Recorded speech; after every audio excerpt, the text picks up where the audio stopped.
expressed are those of the panelists and do not reflect in any way those of the podcast partners, sponsors, or affiliates. Enjoy. I said that, where the ace at? Where the ace at? Suavemente. Sky's the limit, baby. BoxingVoice.com. We don't fight for rings and stuff like that. I don't fear anyone. En este deporte no se viene a jugar y no le tengo miedo a nadie. We don't come to play in this sport. I fear no one in this sport. Does that mean that you will fight Triple G later this year? Como lo dije en la pelea pasada, ahorita mismo me vuelvo a poner los guantes. As I said in the last fight, right now I'll put on the gloves again. ¡Viva México! Canelo wants to unify all the titles. When did you realize, Andy, that you could take his power? Because of the Mexican warrior that I am, I got that Mexican blood in me, so talking about the Mexican style, I just proved it.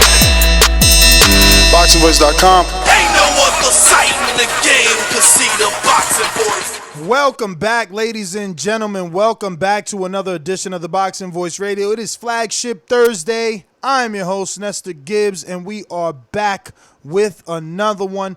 Ton of news and notes to discuss, but not really any big-time boxing.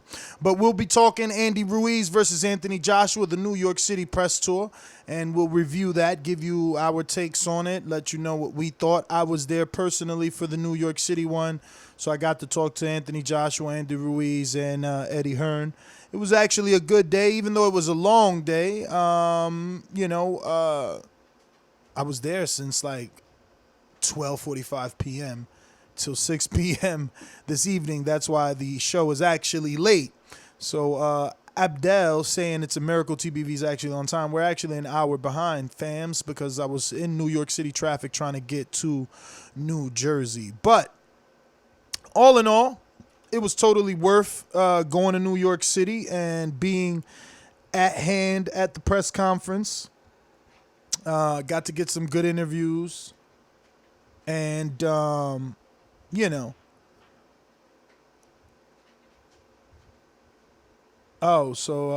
just hit me up. They said Boxing Ego played my interview with AJ.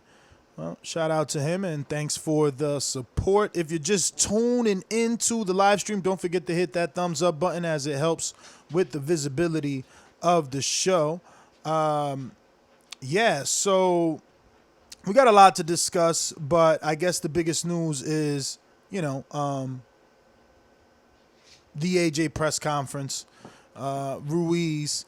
I particularly had a good time because Andy Ruiz Sr. remembered me, and man, it was it felt just like the Robert Garcia moment when Robert, when I was like, yo, Robert, I think Broner's going to beat Maidana, and he and I got into it back and forth, and ultimately Maidana beat Broner. He came and found me after the fight and gave me all types of shit, but, didn't, what do I say? He didn't stop me from interviewing. He didn't, cut me off, get upset. And it was the same thing with Andy Ruiz Sr., man. He called me Pelon. In front of everyone, but in love, you know what I'm saying? He told me to bet on Andy. He and the manager and the lawyer all told me to bet. They all said the 6th round. And, I did the same thing I did to Robert. I laughed in his face. Yeah, right, 6th round, sure, So shout out to them for being good in terms of, not taking anything personal. A pick is a pick. It's not meant to be enemies for the rest of our lives just because I didn't think that your son would win. So for Andy Ruiz Sr., to come up to me and be as nice as he was, give me the interview, I promise you the Boxing Voice would be bigger than what it was. It would be bigger than what it was if we had our Patreon at 100%, because Andy Ruiz Sr. invited me to Mexico for the training camp. These other guys don't get those type of invites. They're just a dude with a camera. It's different. when I told Robles that his father, he was like, wow, he usually doesn't want anyone there. And I'm like, yeah, who knows, maybe push comes to shove when it's time to go. He says no, but at least he gave me the invite, and a warm welcome. But the press conference overall was good, and we'll get into it in detail. We got to discuss Jullian Williams versus Jarrett Hurd, the rematch being off, and the fact that Hurd pulled out. It was Hurd's choice not to go with the rematch. And they're saying he's contemplating a move to 160. So very interesting. I mean, look, there is a lot of news and notes. We got Eddie Hearn and Triple G to discuss. But let me get on out to a co-host and get this thing started, get some back and forth going. I would have hoped my co-host would have connected that Ethernet. I think he over there on that choppy Wi-Fi, but we're going to give him a try. What's up, man? Yeah, I just want to say I saw the fight too. Stay focused, stay working my jab. Because if he comes to fight, then I'm going to have to look for him. I saw the fight too. I think you're accurate. Let me take a sip. Do you hear me? I hear you. If you want, turn up just a little bit. Damn. Chris Brown in this motherfucker. I should say Gabriel Rosado, because Boxing World remembers Gabe with yellow hair and shit. Anyway, I'm Enrique Church, a.k.a. the Boxing Voice TBV casual fan. Mr. I Saw the Fight too. I could go through many acronyms, right? I can keep going with the AKAs. You know that? First and foremost, I'm going to let out my boxing analysis, spirit, mammal, animal, Stephen A. Smith. I love the sport of boxing. It's self-proclaimed. It's made. Congratulations to Andy Ruiz. But I don't get it. Why are they going to Saudi Arabia? I wish the question would be like, yo, Saudi Arabia, are they going to be ring girls in the ring holding up rounds? Because, women have I don't think there's going to be women with round cards in traditional Corona Tecate girl type of outfits, but there are going to be women, and there were women already. Yeah, but that was in the United States, or are you speaking No, I'm Saudi? speaking in Saudi Arabia for the press conference yesterday. There was women present. There were women on the plane. I did some. Were they American or were they like Saudi Arabian? Well, when Andy flew over, he flew over on one of those 2-floor jets, and he said, they said it was loaded with women from I believe London. I think it might have been from London to Saudi. Different culture. I'm just curious because once upon a time, Nikki. What? Is you going? I mean, I'm just asking you because this is like our Thriller in Manila, right? Like this is our Rumble in the Jungle. I don't know because it's kind of a little crazy. You got like oppressed women there. You got women artists turning down gigs over there, but yet boxing goes over there. And I'm just curious: is Saudi selling out for bread, money? Meaning, what you mean selling out? They the ones dumping the money on boxing. Remember, that's what I'm saying. But are they allowing their women to participate? You know what I'm saying? Local women. Locals are allowed to buy tickets, and they went from 12,000 seated arena. Not that part. But are there such thing of local models able to go and hold the round cards? Well, no one asks a question like that, so I can't give you an answer if there's going to be any local ring card girls. But ring card girls are traditional for boxing. But what was repeated throughout both press conferences is that they're going to try and respect the traditions of the other countries. Other countries have a different culture. So they made it clear that women won't be dressed provocatively. Oh. No one cares about the women, but women care about what they are able to do. But there's also no alcohol. I know you love the alcohol, so maybe that doesn't get you over there. Like, how you gonna be in an arena, no alcohol, no weed? I'm not saying you smoke. I'm just saying there's neither of the two. In Vegas, you got both at least. Exactly. It's that kind of sport where you go indulge in your vice and watch the fight. So is Saudi Arabia not that place? Because if that's the case, who wants to fly there to not indulge? You know what I'm saying? Like, you go to Vegas to go all out, splurge. I'm lit. Every chakra lit. You not going to, Saudi to be on some righteous spiritual being. Are those things that will keep you from going overall? Like, they would keep me from going. Indeed. Yes, indeed. It kept artists from going to get Saudi Arabia money. Women artists cancel shows out there. You're talking about Nikki, though. You're talking about Nikki, and I think that was more or less she took a stance. You feel me? She took a stance. Right. So do you take a stance and be like, but I watched it at home, or okay, but only the Saudis are going to travel and make big bets? Look, I'm curious what the audience going to look like. You got to think about it like this, man. I get Nicki Minaj. Right. She's somebody. Like, all eyes are on her. Mm-hmm. They could have easily twisted that if she would have went. She could have been like, someone, these activists could have been like, how could you go over there and perform knowing these women are being subject to XYZ? Right. But what Eddie and Matchroom and, Saudi Arabia are trying to tell us and want us to believe is that they know all eyes are on them for this event. So security's beefed up. They're inviting you to come.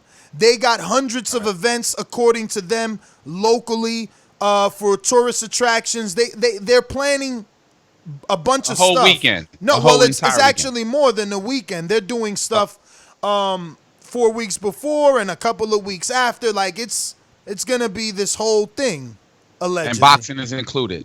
My thing is this. This is my thing. All right. Andy Ruiz was like, yo, I ain't going. It was part of the negotiation, right? Nah, I'm not going. Then you hear Eddie Hearn. Oh, he just wants extra rooms. He wants to feel safe. I'm going to get it for him. So I'm just curious, what would the audience look like? If Andy Ruiz, the fighter, was hesitant to go, his own fight, how many Americans, boxing fans, Mexicans, would be hesitant to go? Like, is that going to be all Saudi with the rags on the head? No disrespect. I'm just saying the culture. It was a lot. Like, when they panned to yesterday's audience, everybody had, like, the white, I don't know what's that called, but like the white, I know the whole white get gown, the white gown with the red headdress. So I'm like, okay, where's the regular people? Wow. But yeah, but I mean, look, it is what it is, bro. Like, we were not allowed to go to Mayweather Pacquiao. Did you go? That was in America, and that was because of prices. Like, why weren't we allowed? Then you didn't go because it was too expensive, right? So this is no different. Yeah, but you didn't go because, like, you a woman and you can't do certain things because it's not accepted. You know what I'm saying? That's a difference. Yeah, but listen. Again, they're trying to change that stigma. That's why they're hosting these type of events. That's why they hosted, Formula One, I believe, or NASCAR, and they held a few things. They had the David Guetta concert and all this stuff that they're telling us. Whose concert? The DJ, man. I don't know, the one that did the song with Rihanna. I know. I've heard it. No. He's a DJ, but he does. Oh, yeah, David Guetta. Yeah. I don't know. I don't doubt it. I doubt it's Guetta. Something like that is Guetta. I know what you mean. David Guetta. Yeah. Nah. All right. Well, I mean, he's global, but I just think that. And it was women there, though. They had this little, video. It looked like a little highlight video of the night, and you seen, Saudi regular women. No, Saudi women. You seen Saudi women on a rave shit. You know what I'm saying? Oh, so Saudi women are now able to be free. Look. I'm just curious, like, why I went to Saudi Arabia. You always hear about Saudi Arabia got that oil money. I mean, that's why I went there. Went there because of the money. They paid the top dollar. The rumor was $84 million just the site fee. So my question is, did Saudi Arabia sell out their own culture for money. No, they giving up the money. How they selling out their culture? What they trying to do is change a stigma. Maybe this prince is. Right. I don't know nothing about. I don't know nothing about perspective. politics, dog. I don't know nothing about politics. I don't know how long this prince has been in place, but maybe he wants to change the appeal of Saudi Arabia, and that's why he's investing so much money in sports. Right. That's what I would like to hear. Like, why is it changing? But for a good cause. But in any event, Andy Ruiz is out there. He agreed. He was afraid. He said, I don't feel safe out there. Now he's going out there. Yeah, but I was like, wow, Kaz, Saudi Weezy. Arabia. Come on. Think about it. I just want you to think about it. You worked on big time sets, behind the camera. You know how to hold out and get more money. Was Andy Ruiz really scared, or was he saying he was scared because he needed that money and he wanted that team and he wanted, a fucking army security and he wanted a whole floor for him and his family? And since we talking about women, I spoke to his father. His father's bringing Andy's mother. Andy's bringing his wife. They coming with the women. With the women. Right. They not afraid. Manny Robles. It's a trip. Manny Robles is like, look. We were under the impression that this shit was a totally different thing. Like, we felt super safe, man. We had, all they kept saying. I even asked one of them, like, yo, did they tell you how to say something? Because y'all all sound the same. Everybody's like, it was super safe. It was super safe. And it's like, wait a minute. Are these talking points? You know what I'm saying? But according to them, it's super safe, I mean, it's going to be super safe when you the headliner. You are the reason for the money. Not really. I mean, isn't that the point? Like, people target big events. So, that is true. I just think that, Andy, you're right. He used that as leverage. I was surprised that it was in Saudi Arabia. Who wasn't, though? Listen, I was begging. Right. I was begging the boxing gods to give us our own Thriller in Manila. And while I was begging, Saudi Arabia was never in my mind. You rather Africa? No, I just wanted our own. So whether that be Dominican Republic, whatever country, just a new country, something new. Instead of always talking about, Ali and Frazier, Mike Tyson. Mike Tyson did it in Tokyo. Like, let's expand. Let's grow the sport. And how do you do that? By going to different markets. It's just the truth. If this pops off well, yeah, Saudi Arabia got a bad rap. But you think I care as a dude that only watches boxing? If they're going to dump $84 million into a bunch of other people, well, then it's cool for me. Because there's more to talk about, and it enriches the sport. Saudis have the money.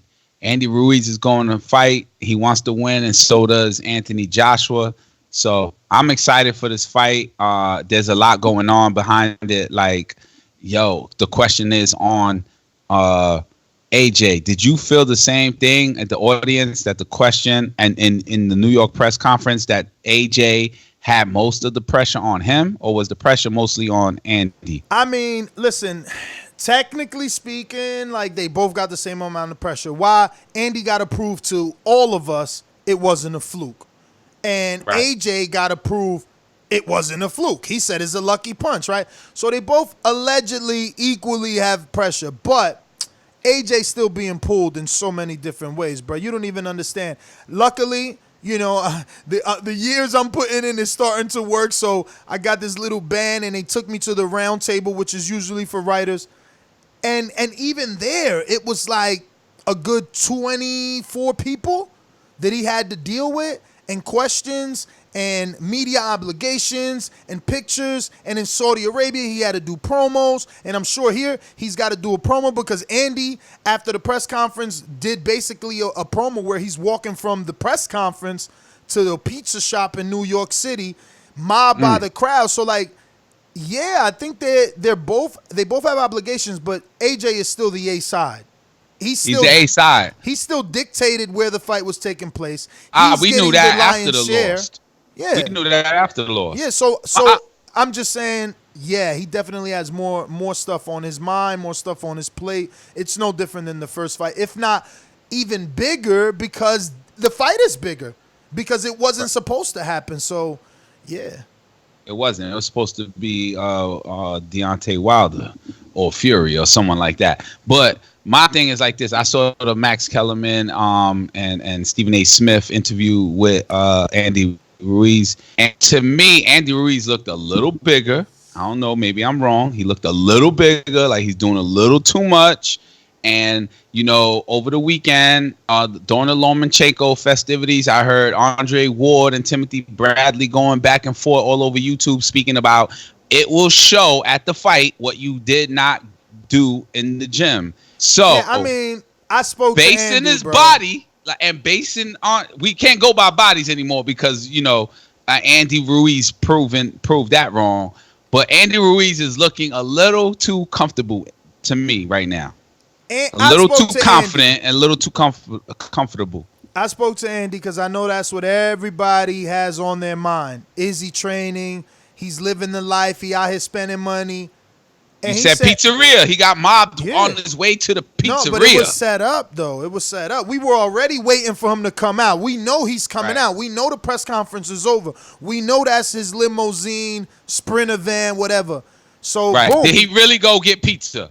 Yeah, but it was a promo. It was, you know, the cameras was already following him, so all the vloggers followed him. You know what I'm saying? That's how it went. Did he eat the pizza? He definitely ate a pizza, a slice.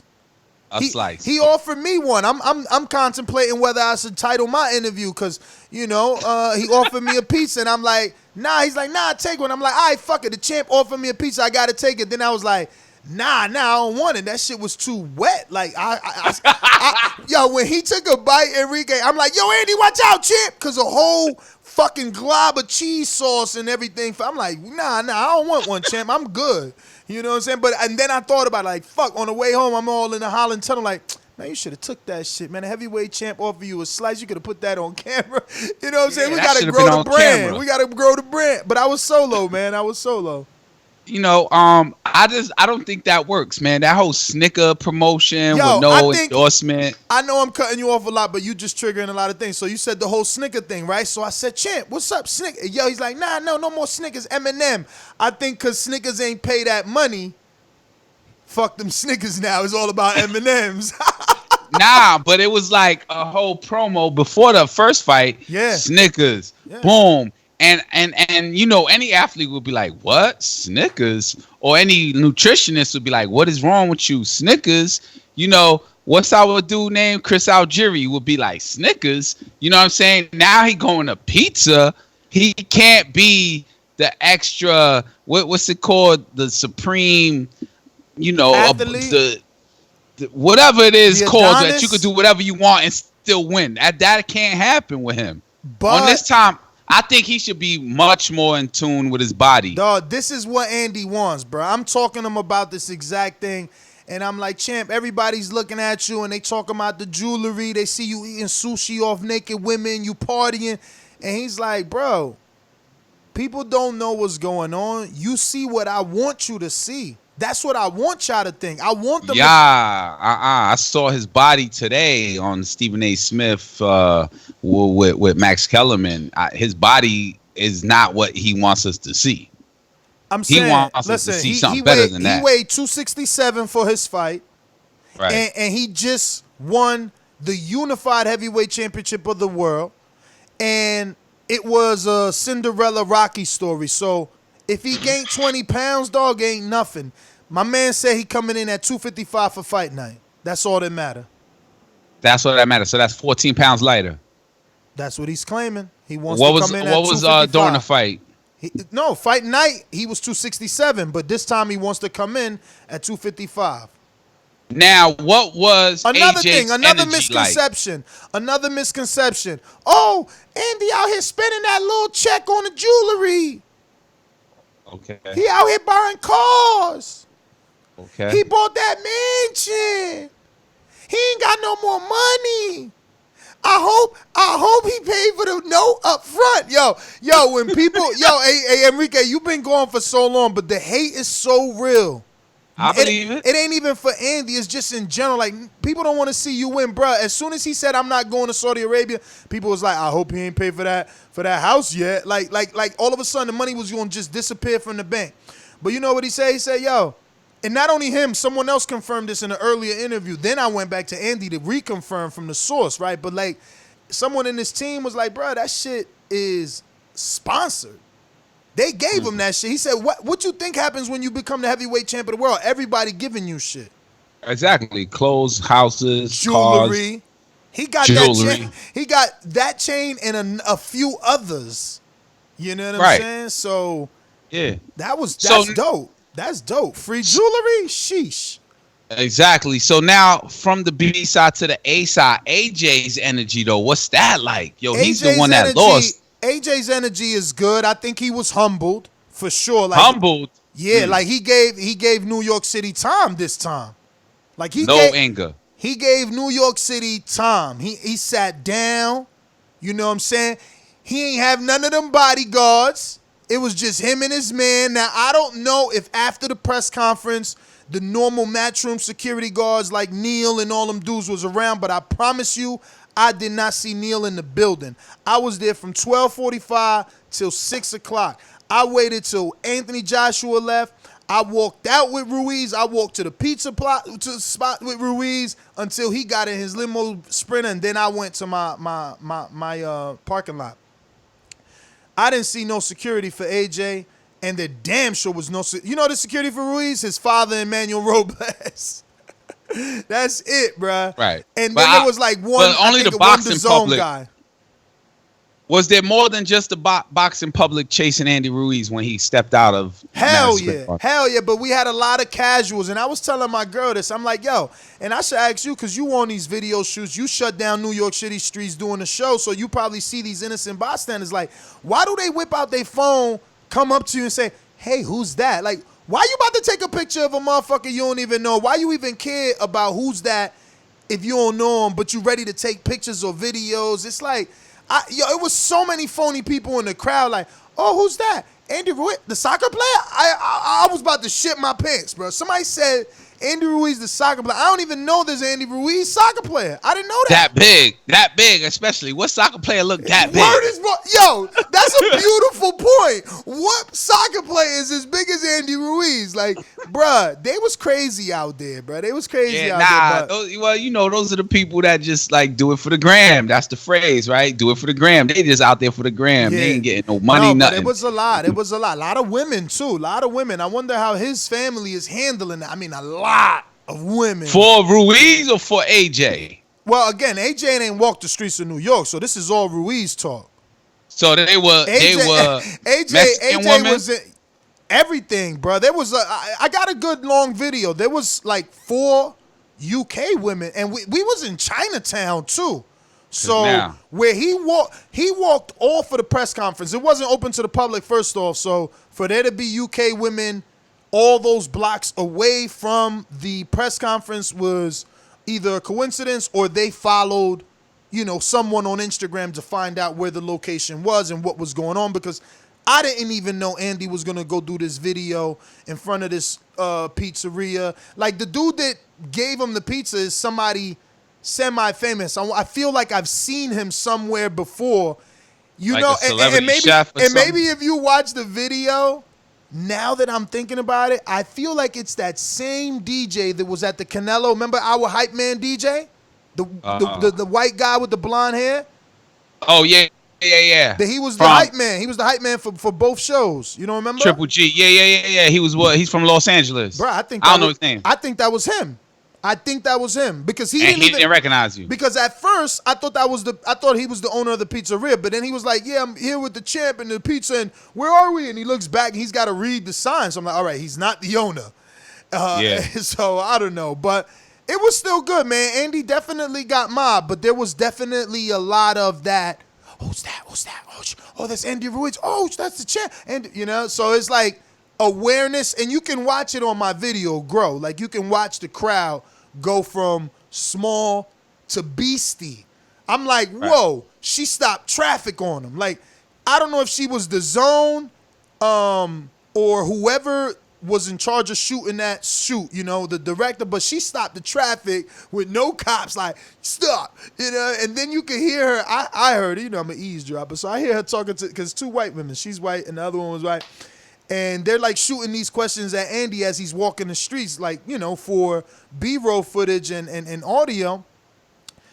And then when they get to the pizzeria, Andy goes in, he's ordering his pie. They're outside getting their little break, and you see them. I wish I had my camera rolling for that. You just see them look at each other, and she's like, oh my God, because like he was being mobbed. You know what I mean? Like she had to direct the camera guy because he's walking backwards for like 6 blocks. So at least it's at least 5 or 6 blocks. But it was pretty dope, man. Overall, it was pretty dope. You think the crowd that was mobbing him that did not know him was like, yo, that's the big dude that beat the Diesel dude? Or were they like, yo, that's Andy Ruiz? Possibly. There was a lot of Ruiz. There was 2 flags, 2 Mexican flags, no UK flags. Actually, Andy's manager was trying to pay some Mexicans to go buy a United Kingdom flag so that he could wear it while he walked the streets. There was a dude with a bandana, Mexican bandana. I mean, people somehow knew. It's strange because it's Chinatown. You know, so that crowd. But Chinatown changed. isn't how you describe it. You can say Chinatown. No, it's definitely it's definitely Chinatown. Oh, what part? Where in Chinatown? What street? Bro, like I don't know what part. What I mean by it's definitely Chinatown is that I could not walk 12 inches without seeing Asian. Hell yeah. Bro, I mean, I was in front of my So it wasn't parking Canal lot. Street. No, well, I mean, I was parked on Bowery. No, Okay, no. Bowery. Actually, the location Right by the bridge. The location was on Bowery. I was on Motley. I was on the parking lot on Motley. I know exactly where you were. Yeah, that's like borderline. All right, so that's dope. But I'm still surprised that AJ is humbled. Like AJ should be. No, he was real nice, bro, and especially to me. Like, you know, I'm always coming back. Like, man, fucking AJ. You know, he ain't shit. Like, he answered a lot of shit for me.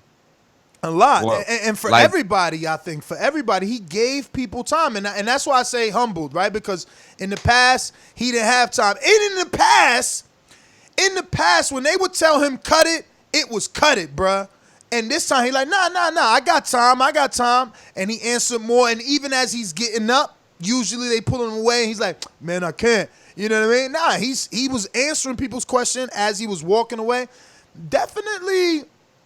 And just the mindset. Like, you want to know the energy. The energy was, it's no games for AJ. His face is straight face. This time, at this face-off, it was Andy Ruiz that broke the straight face and had to laugh. But that was because fucking Shannon Briggs was there being a fucking big mouth. Let's go, Champ. Yeah, Champ. Look at him. You ain't afraid, Champ. Yo, sweating his ass off. I'm talking about. Oh, wait, he was sweating AJ? No. Shannon Briggs was sweating bullets. Like, he was sweating if he ran 6 miles, didn't stop that depressor. Those diabetes sweats. But what was he talking about? Let's go, Chim. Like, who is he talking to? AJ he or? was talking to AJ. Bro, they had to acknowledge him on the podium. Like, whoever was on the podium had to say something to Shannon because he was like, let's go, Chip. You know what I'm saying? Loud as hell. Like, he wanted that attention, and he got it, too. He got it. I mean, but he wanted excitement. Like, I think you're going to be able to hear it on my camera. You're like, damn, man, like, these two ain't giving us nothing. You know what I'm saying? Because he was in the face-off, like, everybody wanted something. I even told AJ, I recorded it, too. I'm like, yo, we want that New York City big baby energy. You know what I'm saying? Give me that energy, AJ. He like, all right, you New York City. And he walked on top of the thing. I'm like, all right, maybe he gonna say, nigga ain't say shit. You know what I'm saying? Damn. It ain't about talking. And I just think at that level, right? Like, if you, AJ, think about it. Your site fee, we talking about your site fee being $84 million. Like, do you really care about selling this fight? You know what I'm saying? You just trying to win this fight. You don't. I think his name and the rematch, because of who he lost against, I think that sells the fight. I really think Eddie Hearns knows how to sell fights, and so does AJ's attraction. And this is just a natural, organic sell because of Andy Ruiz being Mexican, and he's the champion now, and people want to see who got the most to prove. And I think the most to prove now is AJ. AJ had the hype train he was riding, and I don't mean it in a disrespectful way, but hype as in like he was, baby Jesus. He was the one to fight Deontay Wilder and, put a crown on it. and, you know, be victorious and, you know, et cetera, be the biggest heavyweight billionaire champion of the world. But he lost. So the fight is sold based off of that. Yo, but that loss, Saudi Arabia. That loss raised his profile even more, though. You don't think?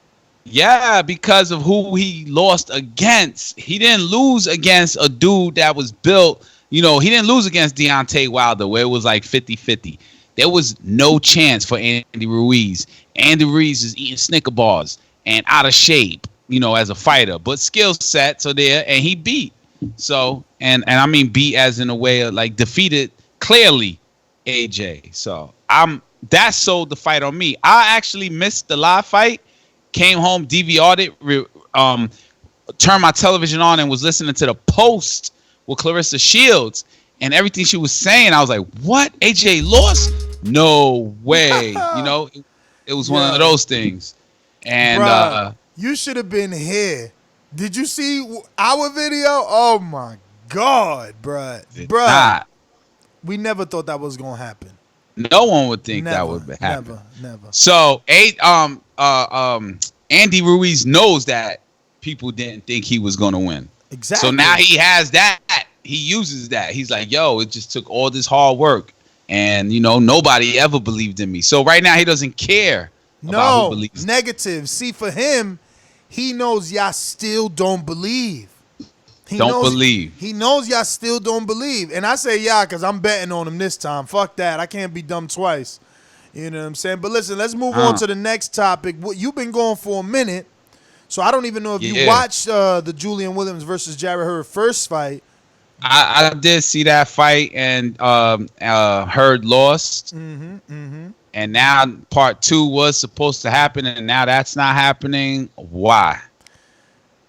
I mean, Hurd's contemplating a move to 160, and maybe they're saying Erislandy Lara could be the replacement for December for Jullian Williams. Now, as far as why, I don't know.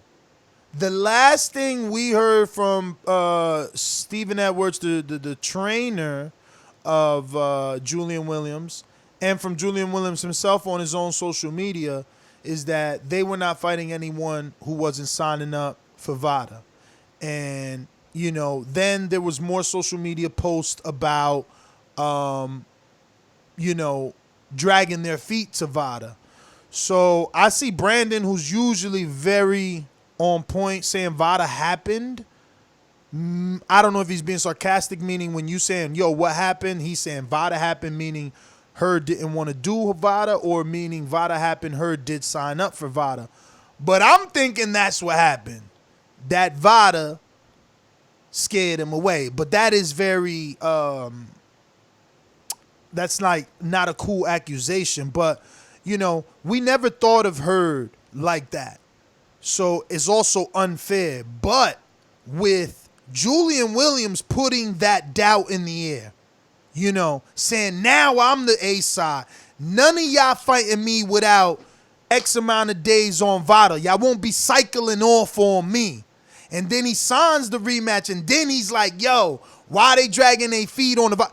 I'm being like, okay, he feels that way. So I'm just reading his energy, but that is my personal interpretation of his energy, right? I don't know if I'm getting it spot on.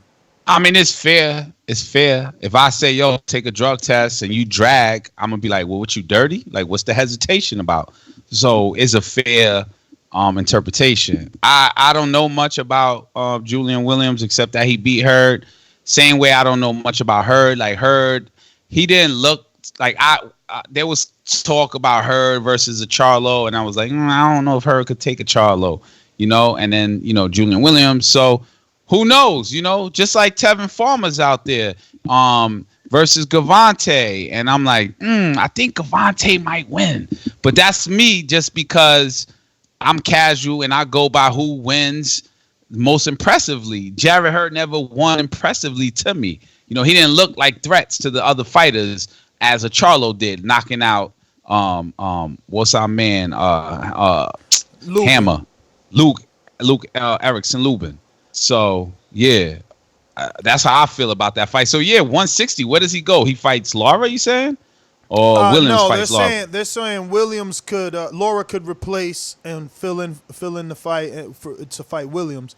Hurd is looking at 160. Maybe it's getting hard to make weight. Maybe that is the reason that he doesn't want to cut. That could be another reason. So now we got Jarrell Smith in the chat saying that he did do VADA for the first fight, and that's fine. But again, Williams' statement is now that he's the A side, there will be no short VADA. You ain't cycling off. Cycling off means you take your PDs, now you're off them, but now that you're off is when they're, Now you say, okay, test me now. Yeah, you know what I'm saying? Like, all right, test me now, man. I ain't on this no more. But that's just, again, a speculation. All speculation, all insinuation. But the insinuation and speculation is not coming from us. It's coming from the Williams camp. You know what I'm saying? Those tweets and those interviews. It's not me. Someone told me Breadman said some other day, like, yo, you seen Breadman's tweet? I didn't even check. And that was yesterday. But while you go, I'll check now. One thing, though, you got to give it up for is Lara, who stays relevant. He has not. I don't know about that relevant shit, but. Relevant, meaning that his name is still talked about. I ain't saying he's great, but he's still out there as a potential opponent for any of that division. That's all. So imagine if he does beat Williams. He did fight Hurd, didn't he? Did Lara fight Hurd? Did Lara fight Hurd? Yes, he did. And then he lost. Well, See, so it is about drug testing. AJ. It is about drug testing because I see Stephen Edwards was being attacked 11 hours ago, and he came out clean. So I'm trying to find the first tweet so I could go straight to it because he's out here. He's out here. They talking. Speak about it, think about it, dream about it. We got your man, Mike Gross, in the building. Mike Gross, Border Wars, you coming next Saturday? Nah, Mikey ain't coming, man. But Mike don't talk. You don't know he a superstar. Now you can't talk to Mike without giving him his intro, champ. Beyonce Production.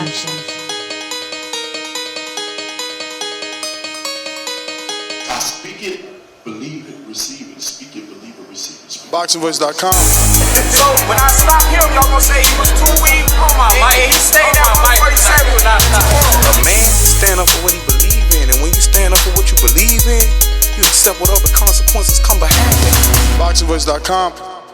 Yo, what up to everybody out there in the TBV universe, back with another one. Welcome to the Sunday, well, not Sunday, but Thursday. No really fight preview, you know what I'm saying? We got a couple little fights that, not much, but we got a little something. Jorge Linares back over in Tokyo. We got rumors of Carl Frampton and Isaac Dogboe could be possible for November. A lot of little things to chat about, you know what I'm saying? AJ and Ruiz took on New York, and they go to London tomorrow. And the Hurd and Jullian Williams, Williams versus Jullian Hurd, no longer on the table. A lot of things behind that particular topic that people might see something different. I might see something different, but we'll break that down and bring it to you too. What's going on, everybody? Yeah, man. I mean, look, man, we want your thoughts on the AJ New York presser. Obviously, I said a lot, and Enrique too, so it's on you. I mean, it was a good presser, you know what I'm saying? I like the words that I heard from both guys. I like the fact that AJ, you know what I'm saying, pretty much brought up all his shortcomings, the world championships, the British championships, and all those things, and said if he didn't quit then, why quit now? You know what I'm saying? He wouldn't be here right now. So I thought that was good. And I like the way Andy really just had his sombrero on and the words that he was giving the crowd as well. I thought that was very, very like motivating, you know what I'm saying? It didn't seem like Andy was just the guy who was happy to be here, you know what I'm saying? He's smiling a lot and all that kind of stuff, but he's not just going about the motions, you know what I'm saying? It doesn't seem that way to me. I know people say that he's a lot bigger than he was the first fight, but I mean, that's to be expected, you know what I'm saying? You're out of camp, you've been doing a lot of traveling, you haven't had a whole lot of time to train, you got new responsibilities as a A-side and as a champion, so you're not going to be in the tip-top shape like you were, but when you get back in camp, I expect all that to come off, you know what I'm saying, and expect both guys to give a good fight. I did enjoy the round table that AJ did, the round table that Eddie did. I didn't see Ruiz do a roundtable, but I did see Ruiz on ESPN First Take, which I thought was entertaining. You know what I'm saying? Kind of confronted Stephen A. about some of his words that he had about him after winning the championship. You know what I'm saying? Stephen A. tried to clean it up and try to make it seem like he was coming from a place of endearment, but at the end of the day, you know what I'm saying, it didn't come off like that. But yeah, I enjoyed everything that I've seen from those guys today, you know what I'm saying. So hopefully those guys have a safe journey back to London and give us some more fireworks tomorrow. Yeah, man. Yeah, what you think about AJ's energy in New York? I mean, it looked good. I mean, looked like he was focused. Looked like he was answering like a lot of the questions, you know what I'm saying, y'all had for him at the round table. And I know that one guy, I don't know who he was, but he got like 15 out there. He kept on following up like, hey. Brooklyn night at the fights. Yeah, Xavier Porter, big dude. Yeah, I ain't hear it, but I've heard his voice a couple times. So yeah, I could distinctly know who he was, but I haven't really seen his face. But he got off a lot of questions, you know what I'm saying. Some of them were good about how he felt in adversity, how he was feeling coming back from defeat. There's more pressure on him and there's more pressure on Andy. You know what I'm saying? Some of the Miami one was really, really telling. You know what I'm saying? Oh, wait, what you think? I was just down in Miami going out every night chilling? I only went out one time. One time it was like 2 o'clock in the daytime to grab something to eat. I'm just sitting back thinking like, bruh, you AJ, you in Miami, you ain't got to go out. You ain't got to go out, big dog. You got all the party come back to you. You the man. You ain't got to go out. So I know he was trying to make it seem like he didn't go out, but I'm more than, you know what I'm saying, not more than sure, but I'm sure that they had a house party or two down in Miami or something like that. You know what I'm saying? But yeah, I enjoyed everything today. I thought it was a little bit more upbeat than the Saudi Arabia. You know what I'm saying? I know it was at night. It was in Saudi. People was kind of uncomfortable, didn't know what to expect. But I thought the New York one put everything back where it should be. You know what I'm saying? A little bit more excitement, a little bit more buzz. You see more footage coming out from the presser. I'm pretty sure you got a lot of shit. You was out late trying to get some time with Eddie and things like that. So I'm sure as the night and day comes, we'll get a lot more content. Yeah, man, I'm sure Eddie is a good guy. The dude stuck around for he interviewed with everyone. I mean, AJ in true AJ fashion, he left, you know. So you're only gonna get whatever you got at that round table, and whoever had, you know, I don't know, some phenomenal access, I guess. But I think I only seen like who else did I see get a one-on-one with AJ? I don't think I didn't see anybody yet, you know what I'm saying, but I was taking a nap, so maybe some stuff came out. But I just see that round table. I didn't see like a one-on-one from Coogan or like Fight Hub or Seconds Out or anything like that. So maybe they did, maybe they didn't. I didn't see Coogan there. I didn't see Coogan there at all. So he's probably just saving his time and money for tomorrow. No need to be at both of them. Yeah, which is shocking, right? I thought he was gonna be. Was he in Saudi? Did he go? I don't think he was in Saudi. I don't think he was in Saudi. Where's tomorrow's press conference? This is London. Should be like around 8:30 a.m. our time. So damn, that early? Yeah, it's gonna be like 1:30, 2 o'clock UK time. Go ahead and get it out the way. Oh, I thought they're ahead of us then. I always confused whether they're ahead or behind. Yeah, I thought they were behind. Oh, it's tomorrow's press conference. This is London. Damn, champ, you want to lower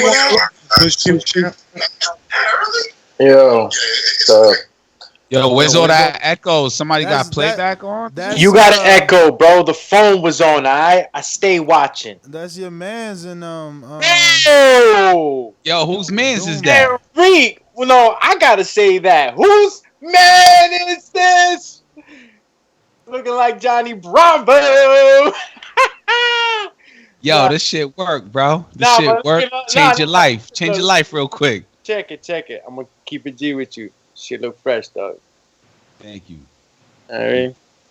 It's like Andy. Man, long time no see, man. I know. Oh man, where's the chat at, man? I know they loving you right now. We out here like so that. late face. What did you think of the presser? Yeah, man. Andy's in control of these face-offs and press conferences, in my opinion. One thing that I'll say. Another thing, I like the sombrero. I know New York has a lot of Mexicans out there, so it's a good place for the crowd to come out and show him that Mexican love. So I know he got that over there. Eddie Hearns, as usual, got to give him his props. The man's he writes people's speeches. You know what I mean? He's really telling the people how glamorous this fight can be, and it really is, man. As more and more I see, the more and more I'm falling in love with Clash in the Dunes. Falling in love. Do you think that the AJ team is so confident that they're like, go ahead, Andy, sell the fight. You the winner, sell the fight. Like, cause you saying that AJ's humbled, to me is like he's laid back, not saying much, just answering questions with not an angry energy, not a fighter. I'm here to avenge my loss energy. Like they're letting in a way, Andy do everything. You can take it two ways. You went, first of all, did you go? No, I didn't get to go. So the boss man, I didn't give him the advance notice. No disrespect. I ain't giving him. You ain't go. You said so much, I don't even remember the question. The question was like, do you think that AJ is Team AJ, Eddie Hearn, and all of them? Because Eddie's Team AJ. You know what I'm saying? You cannot knock that. Are they saying, yo, go ahead, Andy, you won, sell the fight? I mean, they're both gonna sell the fight. I mean, Andy's not even being too cocky with it, or he's happy, but he's always that way. It's his persona. He that's the way he is. I mean, AJ's the one that really switched it up. You know what I mean? He was talking a lot in the interviews how how the loss happened, and he was saying too much. So now that he's a little more quiet or whatnot, I don't know whether he froze up, Ness. Sync with himself, or he just maybe he's saving his talking for the ring. How about you save your internet for the show next time? Damn, yo, that ether cable, bro. You know that 100-foot ether cable, bro. Damn, bro. Save your internet for the show. Yo, it's four of us on right now. I think there's a glitch. Yeah, face glitchy. No, I'm waiting for Mike to talk to see if we could get him on this. Fight! We never had 4, so it's in the learning curve. Did y'all want to move on to the Hurd and Williams, or do you got anything to say about the? Yeah, let's talk about the Hurd and Williams because me and Enrique stopped there, but like it just seems strange why Hurd is not in this fight. I mean, not too much strange. You know what I'm saying? I know on the outside looking in, people can say it was divided. It was divided. You know what I'm saying? We had Breadman on. Jullian J-Rock Williams training, you know what I'm saying? And he said anybody who fights J-Rock is going to be doing some extensive body testing. And J-Rock came out and said he needs like 8 to 12 weeks of people doing body testing. So I know from the outside looking at people like, oh man, is Hurd like scared to fail a drug test? Is Hurd, you know what I'm saying, doing something he shouldn't supposed to be doing? But in actual reality, Jarrett Hurd and Jullian J-Rock Williams had body testing before this rematch was even talked about. They had it in the first fight, and the A side that fight was Jarrett Hurd. So I think that gives him a little credence, you know what I'm saying, to get the benefit of the doubt. I don't know how long it was like the testing. Hopefully it wasn't like Manny Pacquiao and Keith Thurman just the last month. You know what I'm saying? So hopefully they had a lot of testing, but it's no secret that Jarrett Hurd is a big guy, 6'1". Will probably walk around like 190, 195, and he's probably getting ready to like move up in weight. You know what I'm saying? He's a very, very big super welterweight, junior middleweight, however you want to slice it. And I think he deserves the benefit of the doubt. I haven't seen or heard. Yo, Enrique in fucking underwear. This nigga's terrible, yo. What the fuck? I'm sorry, bro. He over here manning the children and everything. Hey, Enrique, put the blur. What you doing with the tidy whities, yo? Look, then you got your daughter getting. Yo, I'm about to get you all. Go ahead, handle that, bro. My bad. Look at your daughter. Don't blue the background, man. How you blew it out last time? You know what I'm saying? Yeah, I gotta hit that blur shit. Yeah, man. Blur my black. Hell. I just think, man, fucking Jarrett Hurd, man, deserves the benefit of the doubt. And it probably don't be surprised if you see him at 160, his next fight. Yo, from the outside looking in, this is how I look at it, right?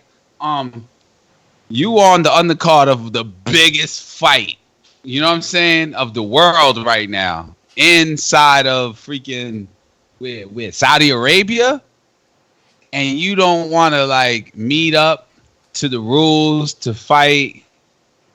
But what you mean meet up? What you mean? I mean, Jarrett Hurd, man, that's a big ass fight for him. Danny Garcia blew up on the undercard of a Floyd Mayweather fight. You know what I'm saying? Jarrett Hurd and Jullian Williams will be doing their own card on Fox. They had 2 million people watching. Oh, they're not going. They're not going to Saudi. No, sir.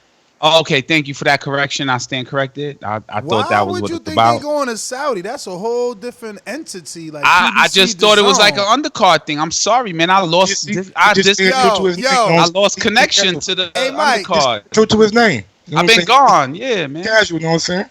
Mike, you know who they are thinking of putting on the undercard? Liam Smith, Jessie. Yeah, Jessie Vargas. Yeah, that's crazy. Big. That's a big fight. Good fight. Big fight. Crazy. That's a tough fight for Jessie. You know what I'm saying? Shit. That's a tough fight for Jessie. I mean, I'm not that excited about the Jarrett Hurd Williams fight. I mean, I'll watch it, but it's not like a big deal if it doesn't happen. You know what I'm saying? Did you watch the first fight? I watched the first fight. Who was on the undercard of that fight? That was the undercard fight of what? What was the main event? That was the main event. It was in Jarrett. Alex, you muted, man. Unmute. I don't know who was the co-main event for that card. He trying to say something. Say nah. Hey, listen, Cash Mash, come on now. You ain't excited? You ain't excited for her versus fucking Williams, man? I mean, not as exciting as another fight. That's why you Cash Mash, man. Hurd never been put like that, bro. Hurd was supposed to be like fucking Michael Myers and shit. I know, but you know they got this train is the H-line, HYPE called Hype Train, and we thought Hurd wasn't on that train, and obviously, you know, he was either on that shit or not. So he got to prove that he wasn't by fighting that fight again. You know what I'm saying? And if he don't fight the fight again, then, you know, we kind of forget about it and we say, yo, he don't want to do VADA. He don't want to do the fight. You know, that kind of question comes up, doesn't it? Aren't you scratching your temple like, Hurd, why? Nah, because Mike brings up a good point. You know, he been wanted to go up. He been saying he was going to fight Jamal. This fight just happened. He wasn't supposed to lose, right? Like, he was supposed to rematch. I guess he looking at it like, yo, fuck it. Why put myself through that? I'll put myself through it because I was the champ with 3 belts. But now not to be the champ, I might as well move up. In actual, like, reality, he wanted to do kind of what Jamal Charlo did. I mean, yeah, and beat J. Rock Williams because people said, hey, you going to duck him? You ain't going to fight him. Charlo did, he won, but J. Rock came up a little short. And one more factor that I think we can't overlook, he changed trainers. Maybe you don't want to go back into a big fight with Jullian Williams against a trainer that you only got no fights with. Maybe you want to fight in between and maybe come back to it before you move up. But if you move up, then you're probably going to have to see J-Rock there at 160 eventually anyway. So maybe it's just a strategic plan to get more in with his trainer and then come back to the J-Rock fight. Because I don't believe as being a champion or former champion, you just let that loss to that guy just go. Either you take care of it immediately, or if you're going to do what it seems like he's going to do, you come back to it and you revisit it when that guy moves up or you guys are able to work something out for a rematch. But I guess. I mean, do we know who Hurd's new trainer is yet? Yeah, that's what my curiosity just falls know that he into. split with Reynoso. What? Oh yeah. Rodriguez. You mean Rodriguez? You mean Rodriguez? You said Reynoso. Yeah, I'm sorry. Yeah, Rodriguez. His first name is Ernesto Rodriguez. So he has switched then. So he has we only know that he left. We don't know that he hired someone yet, right? Okay. I wonder in that DMV area who, you know what I'm saying, some good coaches out there. You got Calvin Ford, you know what I'm saying? He's a good choice. You got what's the Birmingham trainer name? Lamont Peterson. Cunningham? No, Lamont Peterson trainer. Fuck. I'm sorry, man. Your name's in my mind, but you train Lamont, Adrian, you know what I'm saying? You help out with a lot of those guys. So. He was in Sean Porter's camp now. Yeah, he's in Sean Porter's camp now. I can't believe I'm drawing a blank. Tripping. Lamont Peterson, I was training. Lamont Peterson. Barry Hunter. Yeah, Barry Hunter. Yeah, I mean, there's trainers in that DMV area to help Jarrett Hurd out. Yeah. All right, so let's get to this. Eddie Hearn says Gennady Golovkin will not wait on Canelo. He's making our own path. You know, big fights globally for GGG. Plus, Tom Lothar came out and said that there's some big UK fights. So the only thing they got out there, we know what they got for him. You know, Callum Smith and Billy Joe Saunders. Now, Callum Smith is becoming less and less of an option unless they get him a Gennady Golovkin fight or a big-time fight. They're not so happy about that Billy Joe fight. So I've been hearing a lot of rumors, though, man. Like Joe Gallagher. I'm not saying that he's not speaking for Callum Smith, but sometimes he has his own opinion. Well, he's his manager. It wouldn't matter. Like, he could speak for him. I know he's a manager, but you got to converse with your fighter, you know what I'm saying? And maybe your outlook on it is a little bit different than your fighter's outlook, you know what I'm saying? Maybe Callum happy with it, you know what I'm saying, what Eddie's doing. And those big fights for Callum will come eventually. You got to realize that he's a young guy, he's dangerous, he's up and coming, think that he's the best at 168. So guys are not going to be just running up to fight you, especially like an older guy like in Triple G or a superstar in Canelo, you know what I'm saying? So it's going to be a tough setting for him to get certain fights, but I think Eddie can do something big for him. Man, Triple G's his own guy, bro. I mean, look, Canelo makes it a huge fight, but Triple G, we still want to see Triple G. We still want to see Triple G icing these cats. You know what I'm saying? Let's not forget that he's an exciting ass fighter. You know what I mean? He's definitely got a place without Canelo. He ain't got to wait. Trailblazer. Yeah, I mean, he doesn't have to wait, but you know, they're saying that there's big UK fights. The only big UK fight is going to be Billy Joe or Callum Smith. And I don't know how big Callum Smith is. I like Billy Joe, and I think that Callum Smith is a hardcore name. It rings bells with him, and Triple G obviously rings bells. I think that Triple G is a celebrity in his own way in boxing. He's not Canelo, but he will be Canelo's biggest fight partner. You know what I'm saying? Like, who else is his fight partner? Kovalev? Who's to say Triple G doesn't move up? You know what I mean? Fight who? And fight who? Because at the end of the day, you want the bigger audience, right? And that includes casual fans. No, Callum Smith for his WBA. Well, who? Name them. Like Callum Smith for his WBA. Billy Joe for his WBO. Okay, who? Daniel Jacobs and a possible be a rematch if Jacobs can't make 160 anymore. And he can also still fight Ryota Murata. Those are all who names. Like who's that? All those are like big international. That's hardcore fans. No, not really, man. It's not just America. Like, it's like a international audience, especially Ryota Murata. He's a Japanese fighter who just beat Rob Brandt for his title again. And y'all got to remember, Triple G has some Asian descent. So if they want to do a big fight over there with them, they can possibly work out something with Top Rank. We seen Eddie and Bob work out things in the past. So that's another big like money fight for him. Probably won't be like a big fight over in the States, guys. The viewership and the time might throw it out of whack. I know when we did the Broad Brent live fight chat, it was like around 6:37 in the morning. So it might not have a big audience, but as far as a international appeal, that could be a big fight for Triple G. I would say you're teaching me with that. Like, you got to promote that to really, really reach me, because I'm like, when Lomachenko fought his opponent this weekend, I was like, oh, that's a Lomachenko fight. You know what I'm saying? And a lot of casual fans, they want to see the threat. And the haters, you can't not include haters. Haters want to see the threat against a Canelo, against a Mayweather, against whoever's out there that's claiming to be the best. They want to see the hater. And Andre Ward said it best. You can't call somebody pound for pound till they're over, till the career is over. And Canelo lost his biggest fight, but he also had a draw in his biggest fight, and he won a biggest fight. Triple G lost one of his biggest fights. Who's the second biggest fight he lost against? Of Canelo. No, he had one loss of Canelo. He got a draw and a loss. He got a draw? Yeah, they ain't fight 3 times. I thought Canelo won the first fight. My bad. Nah. So Canelo still got question marks all around him. He's the Riddler right now.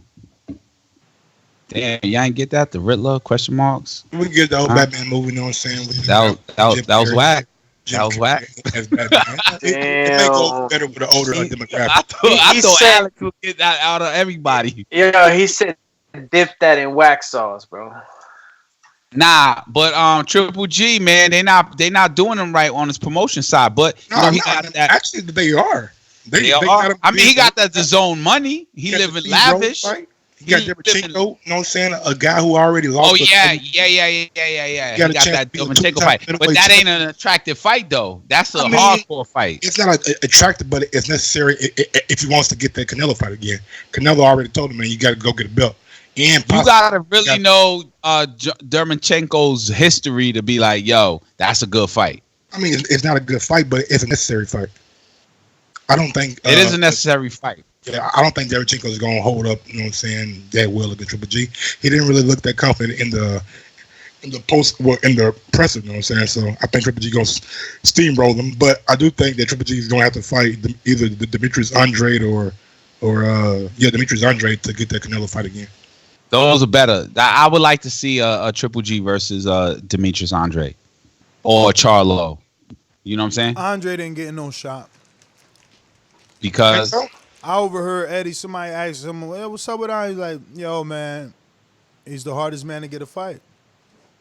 Nobody don't want to fight him according to Eddie. That's crazy because his aura isn't like a killer. You know what I'm saying? It's not that. He just motherfucking better than everybody else. You know what I'm saying? His boxing skills, like you can see it. Sometimes people say he's boring, but sometimes, in my opinion, he gets bored with his competition because they're just not of the level of him. I was just gonna compare him to Guillermo Rigondeaux. Like, that's a good comparison. Yeah, he's the fighter that everybody's like, yo, he's hot, but he's boring, and then Lomachenko comes in, washes him out. Is that a good comparison? No disrespect to you, Andre. I'm just saying. Andrade from the outside looking in. Bro, his name is not Andrade. His last name, right? It's Demetrius Andrade. It's not Andrade. But you got to think, you know what I'm saying? Like, you got to really do some soul searching, guys. Andrade? If Eddie can't get you a fight, and Eddie's right here working with everybody. Eddie's right here doing things, signing him, got cards going on almost every weekend. If Eddie can't get you a fight. But Eddie can't get Callum Smith a fight either. What do you mean? I don't know if it's my ears, but Mike just sounded like he was mumble rapping real quick, Yeah, maybe it's, you know what I'm saying? No disrespect. It was like Enrique, with the blur on your background, you cut all your hair off. Oh yeah. Mm-hmm. Yeah, your shit looking like it's good. There and then it's not there. Yo, it's a new lifestyle. You know what I'm saying? That shit. It's a new lifestyle. How you little Odell? Huh? Now my camera's off. I don't even know how to turn the blur back on. Blur. Yeah, man. Yo, what's up with Linares though? He going to Tokyo, man. Damn. Paper mache case, according to you guys. Yo, who's Typhoon he fighting? Who's this? Al Typhoon. It's Toyogon. Toyogon. Right? Oh, till you're gone? I'm going to beat you till you're gone? Till you're gone. Yeah, nah, I don't know this guy, Mike. I know you gonna. I know you know.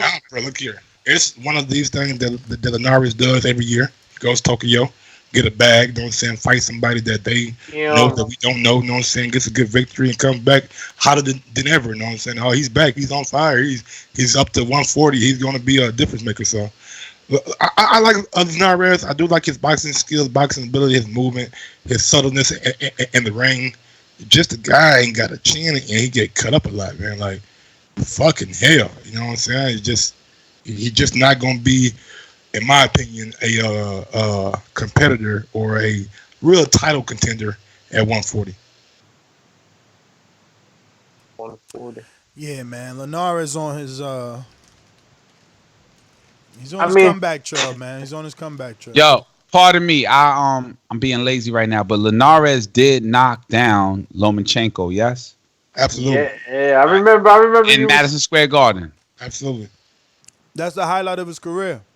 But Linares, no, I'm thinking Pedras. Yeah, Linares. All right, Linares and Pedras. I was about to say, yo, but Pedras, Linares got beat by. Pedras, though? Who's Pedras? Who's Pedras? No. Who is that? Pedraza. That's how you say it in Puerto Rican, though. Y'all don't know that, though. Why they got it, dog? What you got? You was looking like Robin Bitchie. Yo, the chat calling you the Boricua Hurd. Yo, the chat loving me. The world loving me right now. You know what I'm saying? The world is different like this, man. Y'all gotta take risk. I like that history shirt on you. Yo, you know? somebody said that haircut is high risk, low reward. That's good, but it's actually the opposite. That's high risk, big reward. Yo, this is Al Toyogon. Looks like he's Bruh, stop wasting your time looking at that dude, man. Just say he's young. He was born in 98. I keep telling you, when you ready, we gonna take you to DR in Mexico, get you right. Get my passport. We out. That don't motherfucking Linares getting knocked out. Yeah, man, we definitely need to be on the zone. Also, this weekend we got Cornelius K9 Bundrage back versus Javier Garcia in an 8th round junior middleweight fight down in New Orleans. I don't know who card it is. Off TV, What channel it's gonna be on? None of that shit. But K9 is back. Yo, let's get back on track, man. For y'all that don't know me, because there's a lot of people listening. I've been gone for a while, a.k.a. my name is Enrique Church, a.k.a. the casual fan, the legendary baby, Mr. I Saw the Fight 2, and I am part of the Boxing Voice since, what year, Doomsday? What year was that? We did Thurman. We did... we going back like 4. 4? I think it was even deeper than that, Ness. Even deeper. YDKSAB. You don't know shit about boxing. You know what I'm saying? I've been ringside. I've been to the Cotto Mayweather fight. I watched the fight too. You know what I'm saying? I saw the Danny Garcia fight. I told Wilder we don't want that Ortiz fight. I told Wilder we don't want that Ortiz fight. Is that fight happening? It happened already, bro. No, part 2. Yo, I told Wilder we want that Brazil fight. That happened. Yo, that was crazy too that you wanted that. I wanted that because of the bad blood. You know, you want to see the story, you know? You always want to see the sequel. I had high hopes for Brazil for a long time. Nah, but you know what? You got to give it up to Doomsday, because I remember you told me Andy Ruiz. That's your man. I think you was on your weight loss track.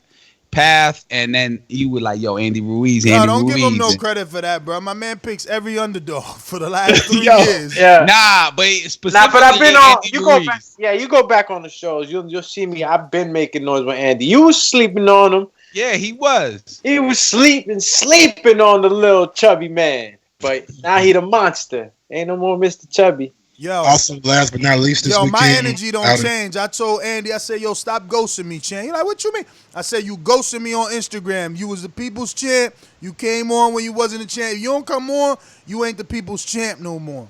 Told him. And that's true. That's what boxing is, man. Boxing is self-made. The people make the champ, you know? Yo, but Andy got that about him, bro. Out of everybody, you know, he got Mexico. Natural, yeah, he natural, just, you know, regular Joe. Around, bro. And then he hit us back, baby. I didn't hit him up. Nestor hit him up. Yeah, he hit us back. But we good now. I got the lawyer. I got the manager. I got the father. Father invited me to Mexico. I'm telling you, TBV would blow if we had a sponsor. Because, look. Damn, bro. That'd be dope, bro. Hurd is also, this weekend, last but not least, last fight real quick. On RingTV, I have no idea why they're not using fucking the song. But Azat Hovhannisyan versus Franklin Manzanilla in a 12-round junior featherweight fight. I heard of both of these guys, actually. And I know Manzan... I fucking forget who he fought. Manzanilla. Yeah, he fought somebody, but I can't think of the name. Franklin Manzanilla. Who is fighting this weekend, by the way? Who's fighting? Is there any fights? No big fights. Yeah, Linares. You know you want to see him go ice this Toyogon? He fighting a Japanese? Asian? Okay, yeah. He just lost to Ray Vargas to a UD. So okay, gotcha. This might be a little betting fight right here. Shit, let me look at this motherfucker right quick. Who? Shit. Who? The Azat dude. Yeah, versus Franklin Manzanilla. Both these guys lost to Ray Vargas by unanimous decision. So. Yeah. Oh, you talking about Hovhannisyan? Hovhannisyan. Well, yeah. And Franklin Manzanilla. So I feel like being a JV fan. But this another Hovhannisyan. This another one. This ain't even motherfucking. I don't know. Let me see. Yo, Franklin Manzanilla. This is super bantamweight. See, I gotta stay more active in looking at these lower weight classes. It's like 122. This guy's from Los Teques, Venezuela. Venezuelan, man. Those guys are good boxers out there. He lives in Colombia, though. Absolutely. And, tough guy. And who's this other? Who the fuck is that guy? Damn. Man, who the fuck is these guys, man? This ain't even Art Hovhannisyan. This is a whole nother Hovhannisyan. Who the fuck is this guy? He stole my main name and everything. He stole his name? He from Armenia. It might be his brother or something, bro. It could be, because Hovhannisyan is Harry and the motherfucker himself. But that's a name that just don't be popping up, you know what I'm saying? Anywhere. Hovhannisyan, that's like a name that got like a lineage to it. It's also it sounds like it has like lineage to it. Google him. I'm telling you, I'm gonna put just Hovhannisyan and boxer. I bet you there's a art or a heart, something like that. All right, why you do that? Carl Frampton versus Isaac Dogboe. Neo. There you go. Told you. Damn, it's actually two. There's Artur. I guess maybe they could be the same one. Artur and Artur Hovhannisyan. Man, Carl Frampton versus who you said? Dogboe. What? What's his name? That's in play or is official? It's in play for November 30th. Yo, they straight giving Carl Frampton the win. It's like you move up and he move up. Plus he coming off of 2 back-to-back losses. Yeah, tough fights. I mean, it could be either good or bad, huh? Yeah, it could be a good or bad fight for Carl Frampton. Frampton. That is? That's motherfucking Bob. That's what you call plumping a turkey. You get Carl Frampton nice and happy, and then you serve him up to Jamel Herring or one of your other 130 pound champs, Hey, yo, I think the original TBV podcast panel is in here. People talking about, TBV got a full house. Yo, why you always catching feelings when people forget you? Yo, he always catch feelings when they forget him, Mike. It ain't feelings. I'm just telling you, man. It's like I gotta put it out there, Yo, this is nostalgia right now. They feeling it. They like, yo, this is a new show. You know. It's always better with more opinions and more personalities. You know what I'm saying? Gives people the opportunity to like come back different views that normally wouldn't be on the show. You know what I'm saying? So that's always good. Alex Saucedo versus Rod Salka added to the Berchelt versus Jason Sosa card on November 2nd in Carson, California. So Berchelt will be defending his title against Jason Sosa on the 2nd in Carson, California. Shout out Rod fucking Salka. How he get another fight after putting them Trump shorts on with the wall? That's crazy. Man. Who's he fighting? Saucedo finna beat him up. The guy who lost to my guy Maurice Hooker. Hooker, what's his name? Maurice Hooker. Man, he's been comatose. Yo, Danny. He's been freaking. I mean, he there for the check. Yo, they counting out Sosa. I'm telling y'all right now. I am too. You counting out Sosa?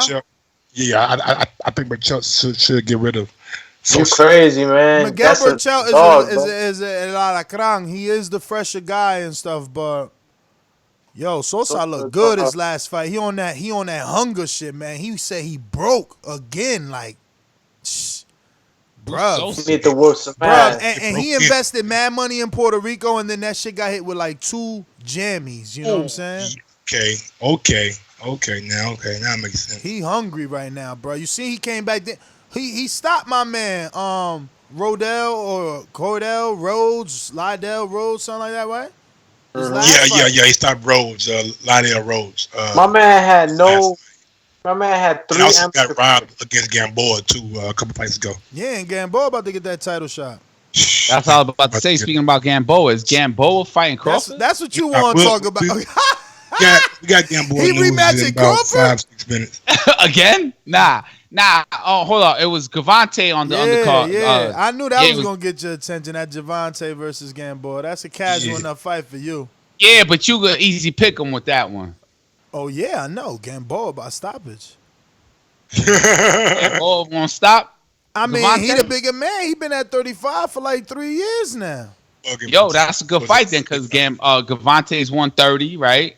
Moving up. Moving on up. Nah, I'm lying about that. Let me stop before somebody clip the audio like, oh, you picked up my stoppage. He hating on you again. He hating on you. Look, he hate all of y'all. He said you ain't do no good number. 4,001 good. I like that. Stop by Gamboa. He hate everybody to hang with Broner. Yeah. But no, man. I do think. I'm not going to say it. Gamboa, Gervonta Davis, and works for December or early 2020. Damn. So, but how are you rating Lomachenko? I know that have nothing to do with the show, but you ranking him yet? I got him on the pound for pound list, but he's not my number one. I like Crawford, Canelo, even. I'm not matching them up with those fighters. I'm matching them up with like the Gervonta at 135 right now. Gervonta don't have the title. Just not moving up. Who else can he fight? Mikey. He can fight Mikey. Mikey said he want to fight him at 140. And who else can he fight? He can fight Mikey. He could the fight winner of Comey and Teofimo Lopez. Oh, Teofimo is vicious. Yeah. So he could fight Mikey, Crawford. No. He can't fight Crawford? No. Or Mikey. Why not? He's not willing to go up to 140. Who we talking about, man? Lomachenko. Oh, man. Lomo's possible opponents to make him celebrity, because he's right now he's not really that. He ain't got nobody to fight. He better wait for Gervonta, who just moved up. He better tell the WBA, yo, call my mandatory. So I gotta fight Gervonta. But they still won't fight him because they ain't gonna take that mandatory split. Somebody talking about Haney. He could fight Haney. He could fight Haney, but he just moving up. I don't know if he gonna want that. And Haney's supposed to be Haney got his own. Yeah, I'm sorry, Mike. Haney got his own direction. He going to WBC this Friday coming up on the 13th. Haney's in an eliminator that puts him in line to fight Lomachenko, and he believes Lomachenko don't want that work. It's not only a eliminator; it's for a interim WBC title. Now I know people say the interim title. I don't like it because I've seen it play out before. I've seen Regis Prograis get an interim title to the WBC, and he was supposed to fight Ramirez, but Bob wanted to do a fight in between, and then Regis said, "Fuck it, I'm going to go to the tournament and win me a belt that way." Then come back out and try to get it done. So I see the interim title tag is nice to have, but it don't really put you in line for the title fight immediately. We've seen it with Dillian White as well. Yeah, but this is different. It's an interim and a mandatory position. And same thing for Regis. When he fought, who did he fight for the WBC interim? Saucedo, maybe. I think you need to interview Regis again. He might have took step aside money to allow. No. Bob wanted him to. I've already talked to him about it. Bob wanted him to come to ESPN, take an interim fight before he fought Jose Ramirez. He didn't want to necessarily do that. He wanted to fight Ramirez right away so he could take that belt with him to the WBSS tournament. So instead of him doing that, he said, "Fuck that." You know what I'm saying? I don't know if he still got it or not, but he said, "Fuck that interim shit. I'm going to the tournament and win this belt right quick over Flanagan or Ivan Redcat." I'm not Ivan Redcat, but Kyle Rillet. So again, I think you need to interview him because he obviously didn't wait for his mandatory to be called and decided to take the money that the WBS or World Boxing Super Series was offering. Because as the mandatory, you don't get the fight until they call it. And then when they call it, if Bob wants you to take this interim fight and you don't want to, you don't have to. So then you go to purse bid. So then Bob and Lou would have to bid and the highest winner get it. None of that happened. So I have no clue how he was the mandatory. And if he was truly the mandatory and you find an article, that means that he exactly did what I said. He did not wait for it to get called. He seen the offer from the World Boxing Super Series and decided, I'm not waiting. I'm not going to play the whole court game and back and forth game. They want to do an interim. I just want to fight. But that you can do that. You can do that. That's why, they just made Charlo a champ because they knew he was going to want to fight Canelo. He was not going to accept step-aside money. He was going to fight. Just like Bermane Stiverne, he's like, I want to fight. And then Wilder had to offer him step-aside money to fight Luis Ortiz. Yeah, when you the mandatory, you get it. Now, if you the mandatory and it ain't been called, it really don't mean shit. But from what I'm told, the Haney mandatory is the next, not, anything in between. But in speaking of Frank Smith today, they don't want Lomachenko next. You know what I mean? And they feel that Lomachenko's not going to want Haney at all, let alone next.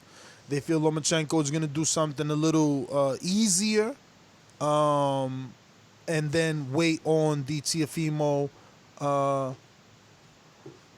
What's this guy's name? Who? Teofimo Lopez, what? Fight? Or what? What? Yeah, winner. Teofimo Comey. Wait. They're going to wait on that. The Lomachenko's going to wait on that. Take something easier and wait on that. And Frank Smith said that they okay with that because they don't want to rush Haney either. Refresh the casual fans. I'll be one of them. Comey had a fight. He was back and forth with a fighter. Easter. Who was that? Robert Easter. That's right. And then they took it from him. Yeah. Robert Easter lost against Mikey Garcia, and he, no disrespect, but in the sport as a fighter, he didn't look great. You know what I'm saying? Yeah. So if that was one of his good fights. So Comey versus Lomachenko, who's he waiting for? So Comey's fighting Teofimo Lopez. Comey got the belt now. He a champ now. He the IBF, and that's the last belt. Lomachenko got the Thanos glove with 4 stones. He need that last stone. So he need that belt from Comey. And Alex Doomsday, what you think? Comey got that? That's a good fight, competitive. We gonna see excitement, or we gonna see a judgment that Lomachenko beat a big fight? Is this a big fight? What you talking about? Teofimo and Kami or who's fighting? Who's Lomachenko waiting for? Lomachenko's waiting for Kame? Yes. Yeah, all right. Is that a big fight? I mean, I can't. I mean, it is because he's going to be the first time he'll be undisputed. He's only been unified. Of course, it's a big fight. Was it a big fight when Crawford unified with Ndongo? No, but it's the belts. It matters to have all the belts. When I say big fight, it means like, possibly he may lose. Yes. You mean a 50-50 Lomachenko, fight? That is. You mean a 50-50 fight? If Coleman, 50-50. I mean, I wouldn't say 50-50, but Mike seems to believe that if Coleman lands, he's going to really hurt Loma. He's been saying that for a while now. I can't believe. Go ahead. No, I'm just saying, I can't even be talking about a Kami and Loma fight. You know what I mean? Because he got to get past Teo, man. Teo is a real threat. Him too. Teo's a real threat, man. A real threat. Definitely. I think Teo, but that's not the conversation. The conversation is Lomachenko, Coleman. Not really. It's always been Teo. The problem is Teo had a little, hiccup, and I don't know why we calling him Teo. Teofimo had a little hiccup, and I don't even think it was a hiccup, but that's how they're writing it off. He had he didn't win every round this time, so people all of a sudden thinking, something is up. Oh, they doing him like they did Thurman.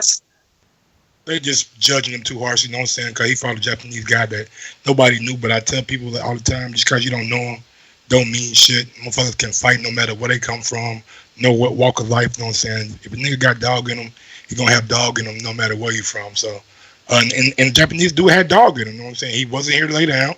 He was here to fucking try to beat the mandatory for Kome. Bigger fighter, too. He was the bigger fighter. Yeah, absolutely. Taller. Moving right along, Nikoloz, I can't say his last name. Sekhniashvili. Ink's promotional deal with Top Rank. He's a middleweight from Russia or Germany, somewhere like that. Can't remember, but I did read the story.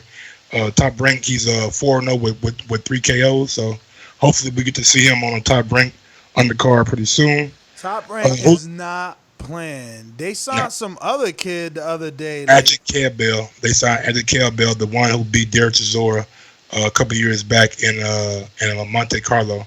So I talked to Frank Smith about that. I'm like, yo, how y'all lose that? And they said they weren't not interested. That he was just AJ's sparring partner. They never had a deal with him. He did a one-off in Monaco. Mm-hmm. So they signed him. He's another heavyweight at this table. So don't be surprised if you see him versus Tyson Fury maybe in December. If Fury's come back like he said he would, he wanted to do. Yeah, I don't think it's gonna happen in December. Bob has some quotes out today saying that Fury will not be sidestepping, that he's fighting Wilder after Wildin. But this guy Cavell is ranked high in the WBO and in the IBF. 2 sanctioning bodies that Top Rank heavyweights are also ranked high in. Absolutely. Everybody, this is the Boxing Voice you're listening to. Andy Ruiz versus Anthony Joshua in NYC. Williams versus Hurd off. And then we're speaking about Loma and Coleman. But anyway, enter your chance to win by hitting that thumbs up. You will win. We're at 98 right now. I'm going to do the 99. And you will win. Come on, let's go. Who's in there? Nobody? Hundo? Can we get a 110 real quick? 110? What we winning today? Y'all ain't gonna win nothing. Y'all just gonna win love. The energy of love. Energy of love. We gonna keep that same love energy. You know what I'm saying? Everybody want to talk about keep that energy. Well, we got that energy of love. Damn, I just made 2. Okay, there go 102, 102, 102, 102. Can we get a 104? Alex Doomsday, did you hit it? Yeah, I did hit it, and we jumped up to 108. I'll just ask for 110 real quick. 110, yay! He said he said 111 up in there. Yo, he said yay! Yo, we did it, yay!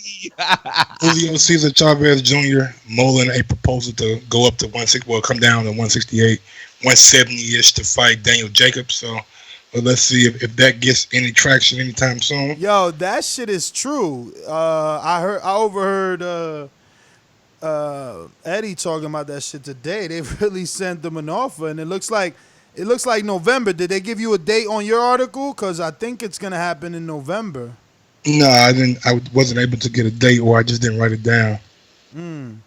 Yeah, it looks like Jacobs gets a tune-up, bro. So no Callum for Jacobs, no Triple G for Callum, no Canelo so far. Like, I don't see Canelo coming out the woodwork talking about he want that Callum. I don't know, man. Lara and Alvarez, Ramon Alvarez, that is, peaked at 1.4 million views on Fox, which is good. It went right according to plan. You put it after a football game. You have Urban Meyer do his 1 hour studio show. A lot of people are interested in hearing Urban Meyer in the studio. He's one of the winningest college coaches of all time. So, of course, people going to want to see how he does his first job in the studio. So they had some residual people to stay on and watch the fight. And Lara did what Lara was supposed to do. You get a guy who's not supposed to be in the ring with you on primetime Fox, and you take no time in destroying him, and you make the casual fan may want to see you again. You know what I'm saying? May want to see that Williams-Lara fight again, or the one that's been reportedly talked about by Mike Kovacic. Yo, do we get any callers? Yo, that Williams-Lara fight is not an easy fight, and I was shocked by Lara's numbers, bro. 1.4 for fucking Ramon Alvarez. I was like, wow, the Fox TV thing is really working. That's crazy. I did not think that. I thought that was doing 400,000. No, hell no. Yeah, I mean, look, I'm not you. Fox. Remember, you got to understand, I'm not you. I don't know about whatever coach you talking about. I didn't even know that there was a game before that. None of that. You know what I mean? I'm just saying, based off the fight, as a fight fan, hardcore, the fact that Lara, who's 36, had to come off in the draw. Before that, a nice ass kick in the Hurd. You know what I'm saying? Versus Alvarez, not Canelo. You know, not Rigoberto. We're talking about Ramon. At least Rigoberto won a fucking secondary world title that everybody's claiming as a fool now. So, I mean, yeah, 1.4 is like, whoa. That's nice numbers. That's nice. Already moving right along. Jermaine Franklin will face Pavel Sauer added to the Clarissa Shields and Hobben-Zan card in Yo, Flint, who Michigan. is that, though? I seen that. She's a belt holder at 154. No.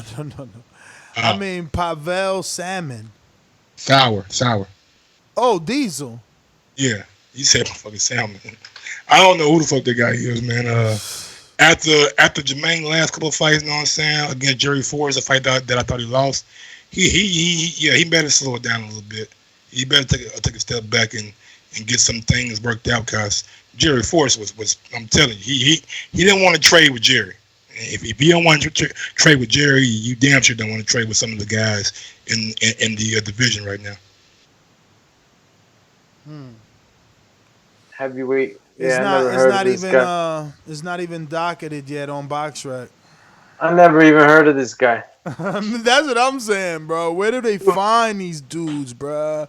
I'm trying to tell Who's you, this man. We got to take you to DR in Mexico, get you 14-0, and you will get a shot too. Somebody's gonna use you, man. Let's go, champ. Pavel Sauer. How is this a real name? Pavel Sauer.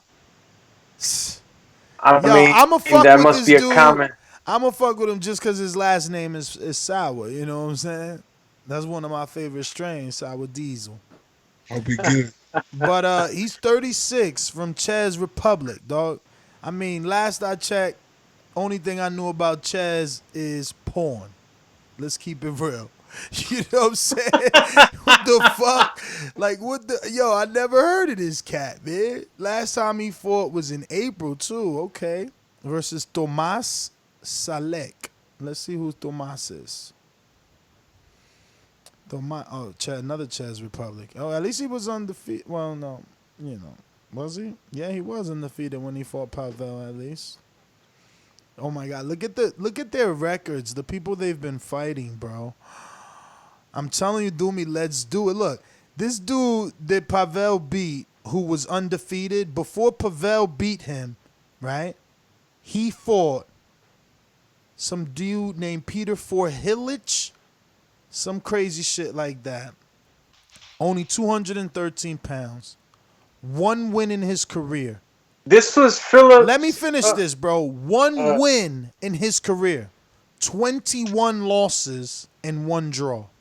And then he went into the Pavel Sauer undefeated matchup. Bro, we got to take our shot. Logan Paul and KSI about to turn pro, man. Everybody out there, if you've been watching boxing longer than Logan Paul and KSI, you should take your shot too. Because look at Pavel Sauer. Look at KSI. Look at Logan Paul. Andy Ruiz did it. We could do it, man. Let's go, champ. Let's go, champ. Let's go, champ, man. Shit. Rolly's the first one to go this year. Oh, I'm like, Rolly, what? Mayweather got him a fight? Every time we say Rolly, I'm thinking of Mayweather's boy, man. Me too. Oh, yeah. Nah, not that. I like Rolly. Rolly's cool. Yo, but this was my attention with that one. I was like, Rolly, what's up with Rolly? Yeah, nah, that's the dude I'm fighting from Border Wars, from Florida. Oh, okay. What's up? When you making that comeback?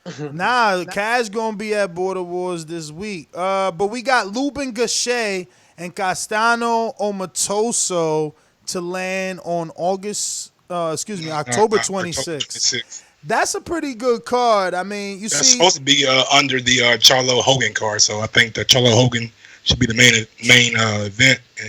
Everything else should fall under it. Charlo, who? Jamel? No. Jamal Dennis Hogan, the one who just fought Jaime Magia. Wait, but Jamal's 160, so Hogan moving up? Yes, that's what it looks like. Yes, sir. And then we got the nerve to talk about Triple G.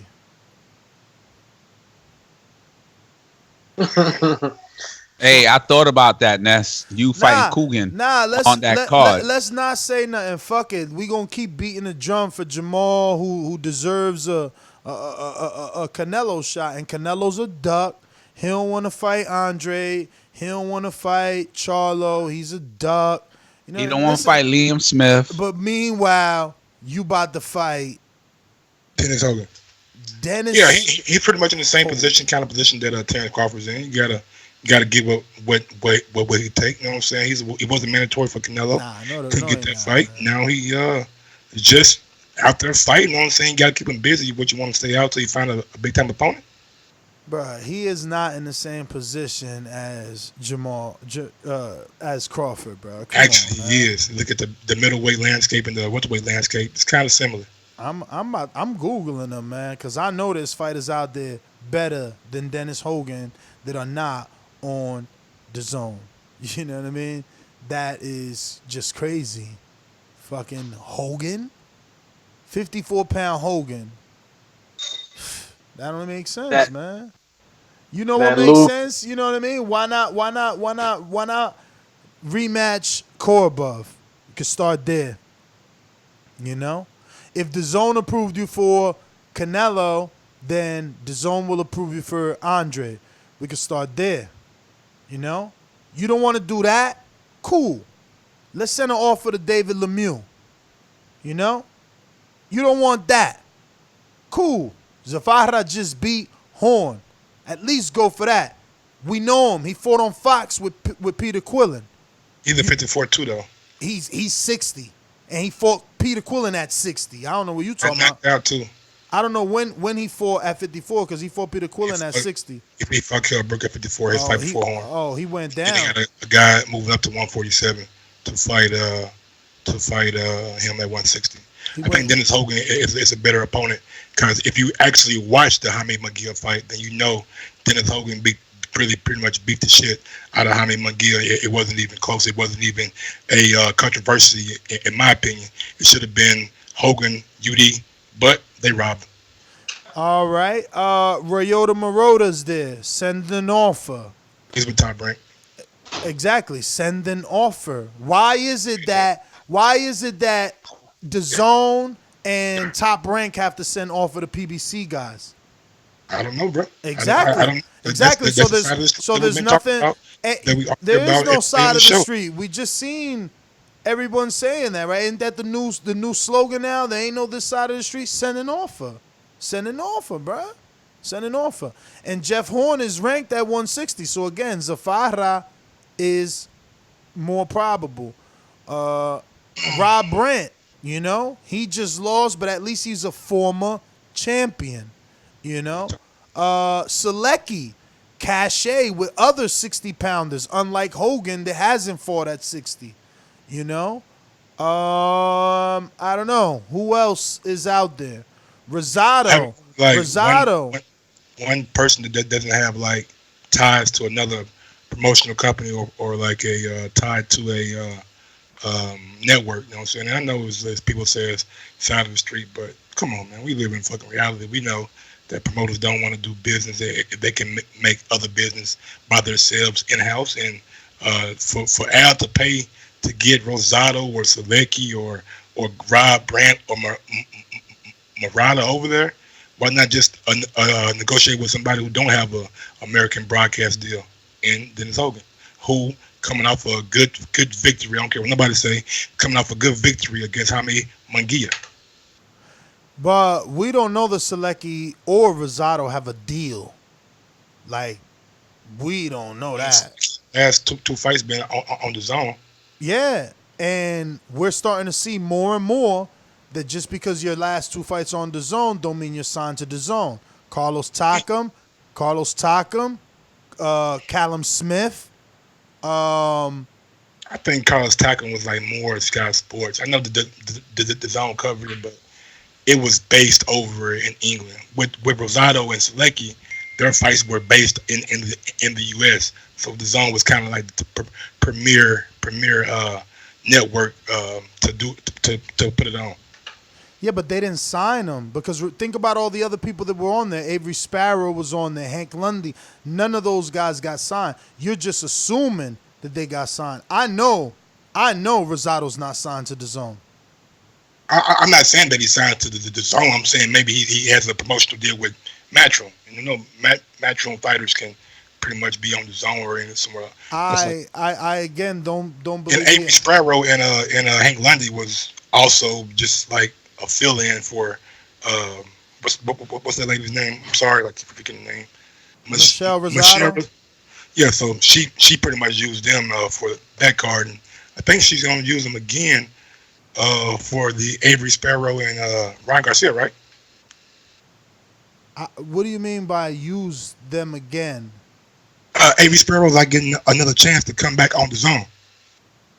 Yeah, he's supposed to be fighting Ryan Garcia. But what has Michelle got to do with it? About Hank Lundy, though.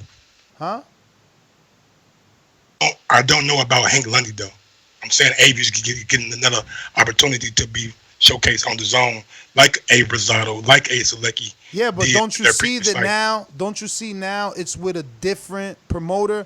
So again, all you're doing is showing my point that the zone works with fighters without giving them a deal. They don't mind that, you know? That's all I said. I'm not arguing anything other than that. The argument is you think the names I mentioned are signed. I'm telling you for a fact Rosado's not signed. Selecki, I doubt he's signed. But whatever. We've even seen DAZN say, welcome to the zone with the picture of the fighter and then find out they're not signed because they did that with Callum Smith. They did that with Dillian White. And they're not signed. They're fight by fight. We're finding out more and more in interviews that Matchroom doesn't even have paper. It's a verbal contract and a handshake. So, again, yes, you send offers, bro. You send offers. You know, I just think that you like to make it okay for certain guys on their opposition. Like, if we sit here and tell Wilders and the Ortizes and the Dillian Whites and especially the AJs and Canelos, like, oh, send this, or oh, be more, give a little bit more, stop being so shrewd. Like, dude, everybody has to play that game. Like, everybody sits here picking and choose. Oh, Canelo, he's doing this, he's being that, he don't want to, he's ducking. So do what Canelo, is Canelo fucking fighting Dennis Hogan? Come on, bro. That's all I'm saying, bro. He actually fought Rocky Fielding, another bum, but it is what it is. And for you to say that I'm doing who will win? Hold on. You are the main person that tells Top Rank, send an offer, send a welterweight offer over here. Dude, I never heard you say anything about a welterweight on PBC sending Terrence Crawford an offer for a fight. Never on this show. But you want to say now the side of the street don't matter? Bro, you was banging at the drum for the side of the fence. Oh, no, Earl. We got Earl over here. We're going to get A-side status. We're going to get to the WBC and Pacquiao belt and come back to the table because our side of the street bigger. 45%? Fuck that. 60-40. Nigga, you been banging the fucking drum for sides of the street, and now you want to change it up? All right, cool. You done?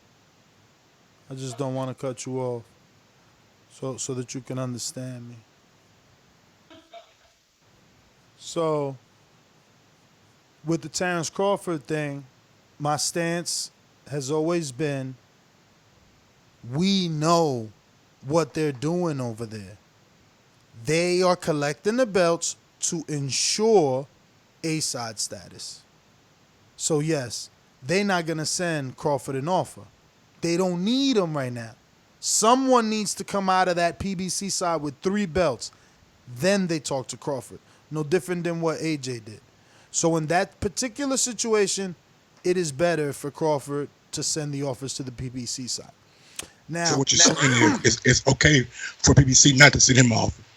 Cool. At the time, we got it clear. At the time, yeah, they got their own thing going on, bro. Like, if you don't see that Pacquiao is a bigger fish than Crawford, then, I mean, that's cool, That's all right. Other than that, for Charlo, he's the one in no man's land. So my energy is the same when I say Crawford's in Gilligan's Island. He needs to send offers.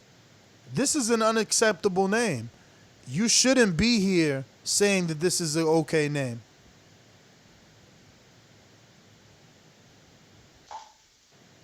Anything else you want to say before I move on?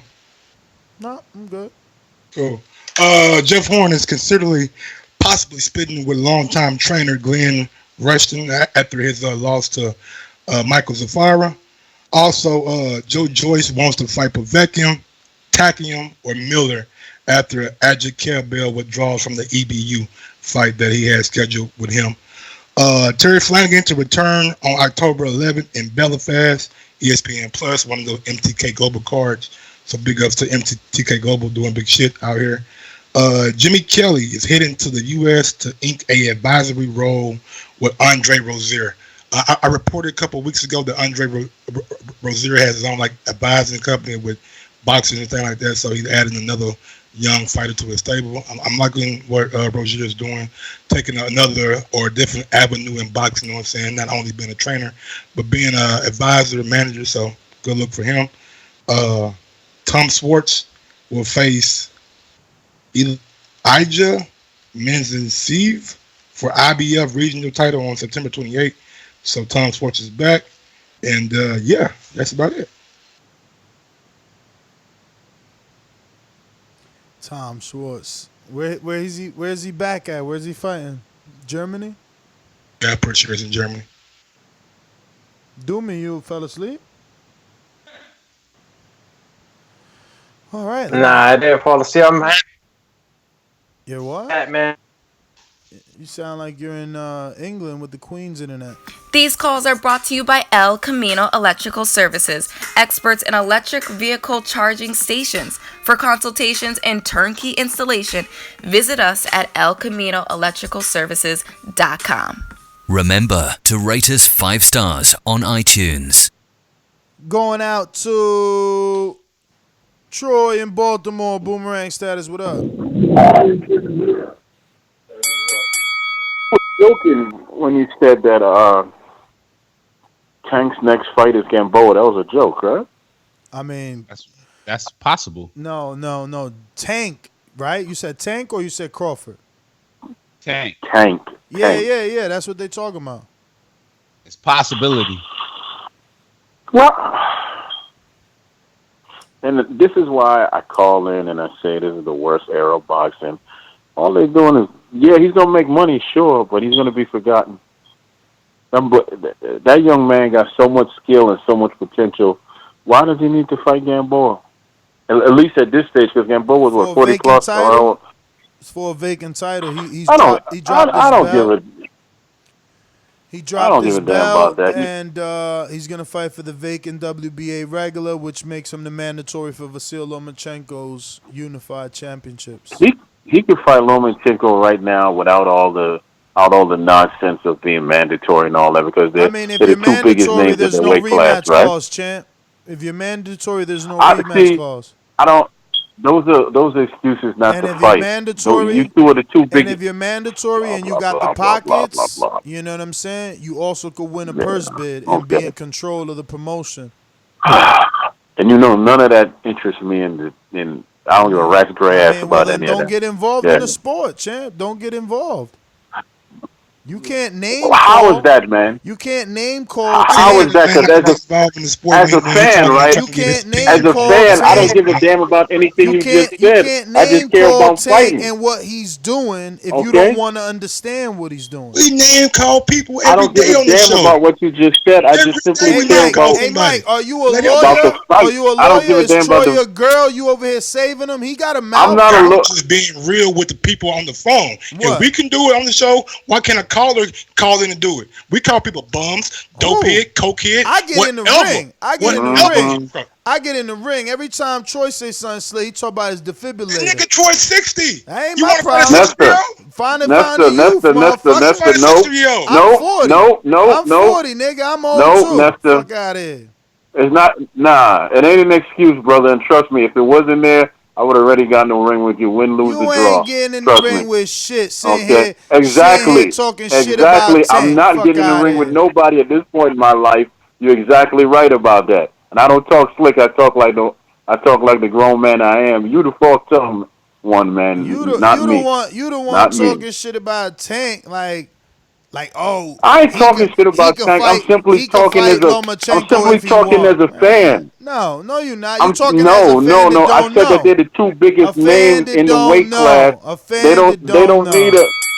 Boom. Why would I care about the business side? You're done. Use your boomerang. Yo, how you gonna say this is a meaningless fight? He's just making money when there is a plan, right? So then when they tell you the plan, you're going to say you don't care. He could just make the fight with Vasyl if he wanted to. So you're going to tell a dude to just go ahead and negotiate with someone that's unified. What sort of deal you going to get? You bringing nothing to the table. What you bringing to the table? A name? No belt? No network? No, that's insane. There's no need. Tank is young. Loma's not. Loma needs names. We running out of names for Loma. We dying for a test. So I don't know what he's talking about. But yeah, we're going to keep it moving. We got more callers. We're going out to Info Joe in Cali. Ain't no show. Mr. Info Joe. Tell the truth, Joe. Tell the truth. This portion of the show we call In the Mr. Know, Info Joe. presented by my brother. Tell the truth, Joe. Tell the truth. Yo, can I kick it? Yes, you can. Can I kick it? Yes, you can. Yes, you can. That's right. That's my old hip hop heads in the house. That's right. Can I kick it? Yo. To my tribe that called two slayers. Yeah, you late. You late, slayer. Late. You late, Kaz. What up, Kaz? Good to see you back on, bro. You make the show more funny, more entertaining, bro. I never left. Miss you. I never left, though. That's right. Hey, yo, the NYC press conference was a lot better energy. I liked it. In my opinion, man, I think the pressure is on both fighters. Of course, it's more pressure on AJ because he lost. But I know Andy, he wants to prove that his win wasn't a fluke. You know what I'm saying? 'Cause a lot of people do still think that it was a fluke, even though he did clip AJ. And I want to see if it was a fluke, to be honest with you. Far as I think Lara is a good replacement for J-Rock, man. That's a good style matchup, good competitive fight. I don't think Hurd is a cheater. I don't think it has nothing to do about him, man. I think this dude has weight issues. He should have been fighting at 160, 168.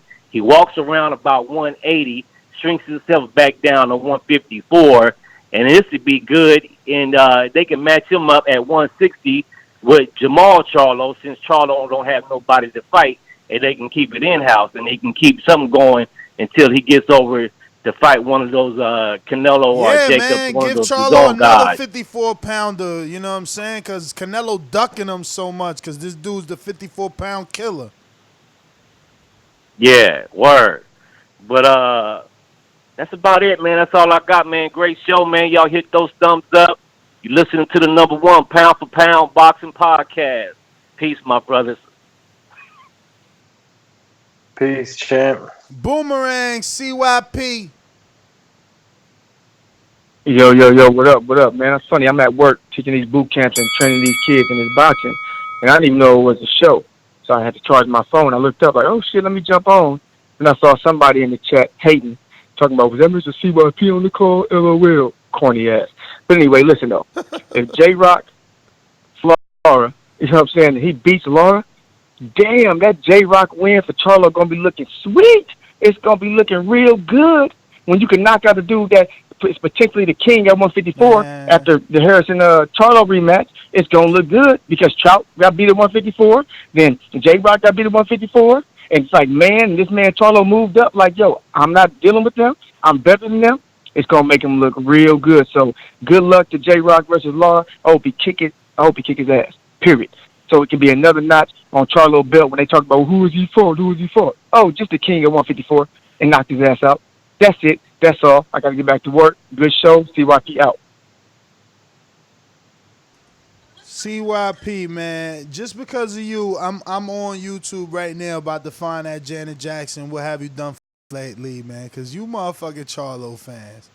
Now he want to hold Jullian Williams and Lara fight so that Jullian could beat. Talk about some new shit Charlo doing. Like, why are we talking about his win over Jullian Williams when he was at 54 Alvarez? You know what I'm saying? Like, what's going on? Like, where's the energy for my man not getting in there with some top names? Like, why he not showing up at Demetrius Andre press conferences or, you know what I'm saying? Like, Canelo press conference. Like, it's Canelo that he's saying is ducking him. Like, why are you not there? Huh? Are we coming offline by any chance? Got some of the chat people saying that offering real bad. I mean, it's an internet show, so you never know. Internet might come and go, so there might be the little bit of buffering, yo. But you know, you deal with it, man. You talk boxing. That's what they need to understand. You know. Oh, you getting that shit for me? Done for me lately. No, I knocked out Jullian Williams. You know what I'm saying? It's like, damn, champ, like, what's up? What happened to all 2019? Nah. Yeah. Yo, what year was that, though? Somebody tell me, like, what year was Jamal and Williams? Yo, don't get us flagged, champ. You over here forgetting it's still YouTube. Nah, that's for them. Like, what have you done for me So, lately? let me see. Jullian Williams in it, that was 2016. What's that, three years ago? We about to, in December, like, you know what I'm saying? Like 3 years ago, right? Jullian Williams, yup, December. So in December, we going on cuatros. We gonna go. Actually, we'll be going on officially 3 years in December. Since that Jullian Williams, and then there's nothing wrong with that. There's nothing wrong with that. We just want more. We know how good he is. You know what I mean? But he's 29. He's wasting his years, man. We got to go to a ringer. We're going out to Liz Low. Talk to me. Hey, what's up, fella? Shout out to the other two guys. Like, I know y'all name, but it's slipping my mind real quick. Shout out to Baldy for goddamn making me a ringer. You know what I mean? I just kind of wanted to call and comment on two things. One, Andy Ruiz gonna fuck Anthony Joshua punk ass up again. I don't give a fuck about no press conference and all that shit. Andy can eat much goddamn pizza he want. He can eat whatever the fuck he want. He the goddamn champ. That's how I feel about it. All right, now we did Jullian Williams shout out. I think Hurd was just too big. I think time caught up with his ass, and he got tired of trying to make that goddamn weight, so he just went on up. And I don't knock him. I ain't tripping. Hurd a good ass fighter. He a different kind of fighter. Most people wouldn't even like fighting a nigga like that, because I do. And by the way, Lara is a great replacement. That'll really be some good shit for Jullian, man. I'm all for that, so I hope that go down. And shit, that's my call. That's my call, man. I'm out. All right, champ. Thanks for calling in. We got Edward, Alabama. Talk to me. Appreciate it. Just wanted to. Well, speaking of, I gotta agree with you when you were talking about the Tank situation. Him going that way, basically, there's somebody that can make the fight. We know how that's gonna go. A whole bunch of finagling. If he gets a mandatory position, push comes to shove, they go to a purse bid, the fight happens, he doesn't have to rematch, so he can make the terms if he wins. It's a smart play. It's just, bring Gamboa up in there. It'd be nice to see that fight. I wonder why Lomachenko never fought Gamboa. I mean, I know he was a little older, but with his speed and stuff, and when he was down at that weight, that probably would have been a pretty good fight. Speaking of the press conference with AJ, and how would you? Oh, anyway. Speaking on the press conference with AJ and Ruiz, I think Ruiz is going to get again. There's a lot of people. I think that might just be trying to hype up the fight. They're talking about. I see Andre Ward talking. I see Ruiz living it up, spending the money and this and that. I don't think that's going to stop him at all. I think when this comes down to business, he's going to go ahead and take care of AJ again. And another criticism I got, AJ, he got excited in that fight. They talk about Wilder getting reckless. When he gets excited, he lands a big punch. AJ did the same thing, and that's what caused him the problem. I think Eddie Ruiz is going to be even more confident. He can take his shots, and it's going to be a good fight for him. And Hurd moving to 160, like I said, I hope that works out for him because, like I said, all the 160 pounders are on his. Damn. It's cold. What's that? Yo, he dropped off like that on us? The sound and shit. Edward, you there? A nigga had the motherfucker, nigga. We sorry. Please. You have reached a non-working number. Message 159. Doing a call, though. I ain't never heard you before doing a call.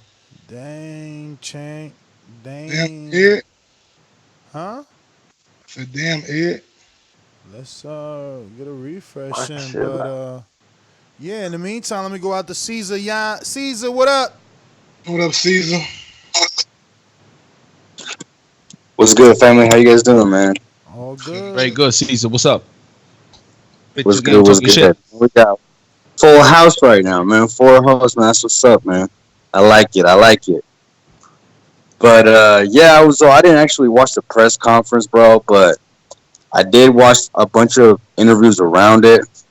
I was watching Ness follow Andy in the crowded ass street, trying not to hit a pole and still point the camera at Andy at the same time. That shit was kind of funny, man. Not gonna lie. Damn. I was because I was subscribed to Blue Blood, so I see Ness on Blue Blood. I was like, oh, look at that. But that's what's up, man. That's the hard work that these guys put in for us, man. And you gotta appreciate it. You gotta respect that. Don't mind that bell, brother. I forgot to run. Oh, I was like, damn, already. But for sure, man, I'm excited for this fight, man. With each day that comes by and the more interviews I just see Andy saying the right things, man. He just getting me more pumped up. So it's looking to be an exciting fight, man. As for the Hurd and Williams situation, I mean, you can't say you really didn't see it coming. I feel like maybe it's kind of I'm pretty sure it was a really tough choice for Hurd, but I think it's a necessary move for him. I mean, he's huge, man, and he'll probably make some noise at 160 anyway. So I respect that. I respect that choice. You know what I'm saying? Gotta do what you gotta do for your career, man. You know? For sure, man. Totally agree. Yeah, man. But hey, man, I respect the hard work you guys do, man. Shout out to you, and let's go, Andy. Let's go, Caesar, man. Thanks for the support, brother. Let me get on out to a boomerang. Straight to the point for those with attention deficit. I'm so repetitive, so I gotta repeat. Stainless from the streets to the deep. I'm coming with that heat. All you need to know about me, I'm coming with that heat. Yo, TBV, what's good? Straight to the point for those with attention. What up, champ? Y'all super good, huh? Man, we got a show with Cash, with the return of the prodigal son, Cash Weezy. You know what I'm saying? Right on the cusp of Doomsday breaking his way back through the door. You know what I'm saying? Got Mike the boss Gross up in this bitch. You got holding it down, man. That's TBV for life. For sure. So what's good, baby? Shit. This Gamboa versus Tank fight. What you think? Doomy falling asleep. Doomy, go to bed, man. Don't fight it, champ. You old. It's all good. Yeah, shut up, bro. Right. You know I ain't eat, right? Yo. He said Gamboa versus Tank. Yo, watch he blaming on the bud. He gonna be like, yo, the cookies, man. Man, it gotta be, man. It gotta be. Like, that's... My man just like, yo, Gamboa versus Tank, man. That's what we talking about right now. Like, it's gotta be them cookies. Ain't nothing wrong with that, man. I don't judge. You know what I'm saying? I just say pass it to me next. Got me But on into the left real hard right now. Right? But on topic with this show, we got the New York presser today. You know what I'm saying? What's the best way for me to say this? I'm happy to see Andy Ruiz knock some sense into Anthony Joshua when he finally sat down with the man of the boxing voice. You know what I'm saying? The voice of the people. You know what I'm saying? That's the gift. So I'm happy to hear he actually gave you some real time instead of, you know what I'm saying, security acting like bitches today. Sounded like it was a good press conference, though. I didn't get to watch it in its entirety. I had to go back to work. So I'm going to check it out after we done with this podcast. But at the same time, with the Hurd J-Rock news, man, I'm sorry to hear that. I was looking forward to that rematch. You know what I'm saying? But I hope that it is, you know what I'm saying, he just can't make weight anymore and not so much the, you know what I'm saying, the VADA issue. And if it's not the VADA issue, man, that's an important taste for J-Rock to be out there talking about that, man, like that. But really, that's all I got, man. I was on my way home, and you know what I'm saying, stopped in a gas station, had to use my phone to pay for something, and when I called back in on Blog Talk, it wasn't picking up, so I had to call straight in on Skype in order to finish listening to my show. So as I always say, man, please make sure you push the thumbs up. Share this in every episode of the Boxing Voice podcast. This is TBV for life. And if you ain't on Patreon, it's because you're stupid. Oh, yeah, shouts out to El Camino, man. Peace. Champ. Let me go out to... Oh, man, I forget who's Dallas Cowboys. Anybody remember? Rod 870. Rod. Yeah, what's up, man? What up? Man, yeah, Blog Talk just dropped, man, so I don't know what's going on. You couldn't hear it, but it would tell you if you push one that you was in the host queue. So I don't know what's going on there.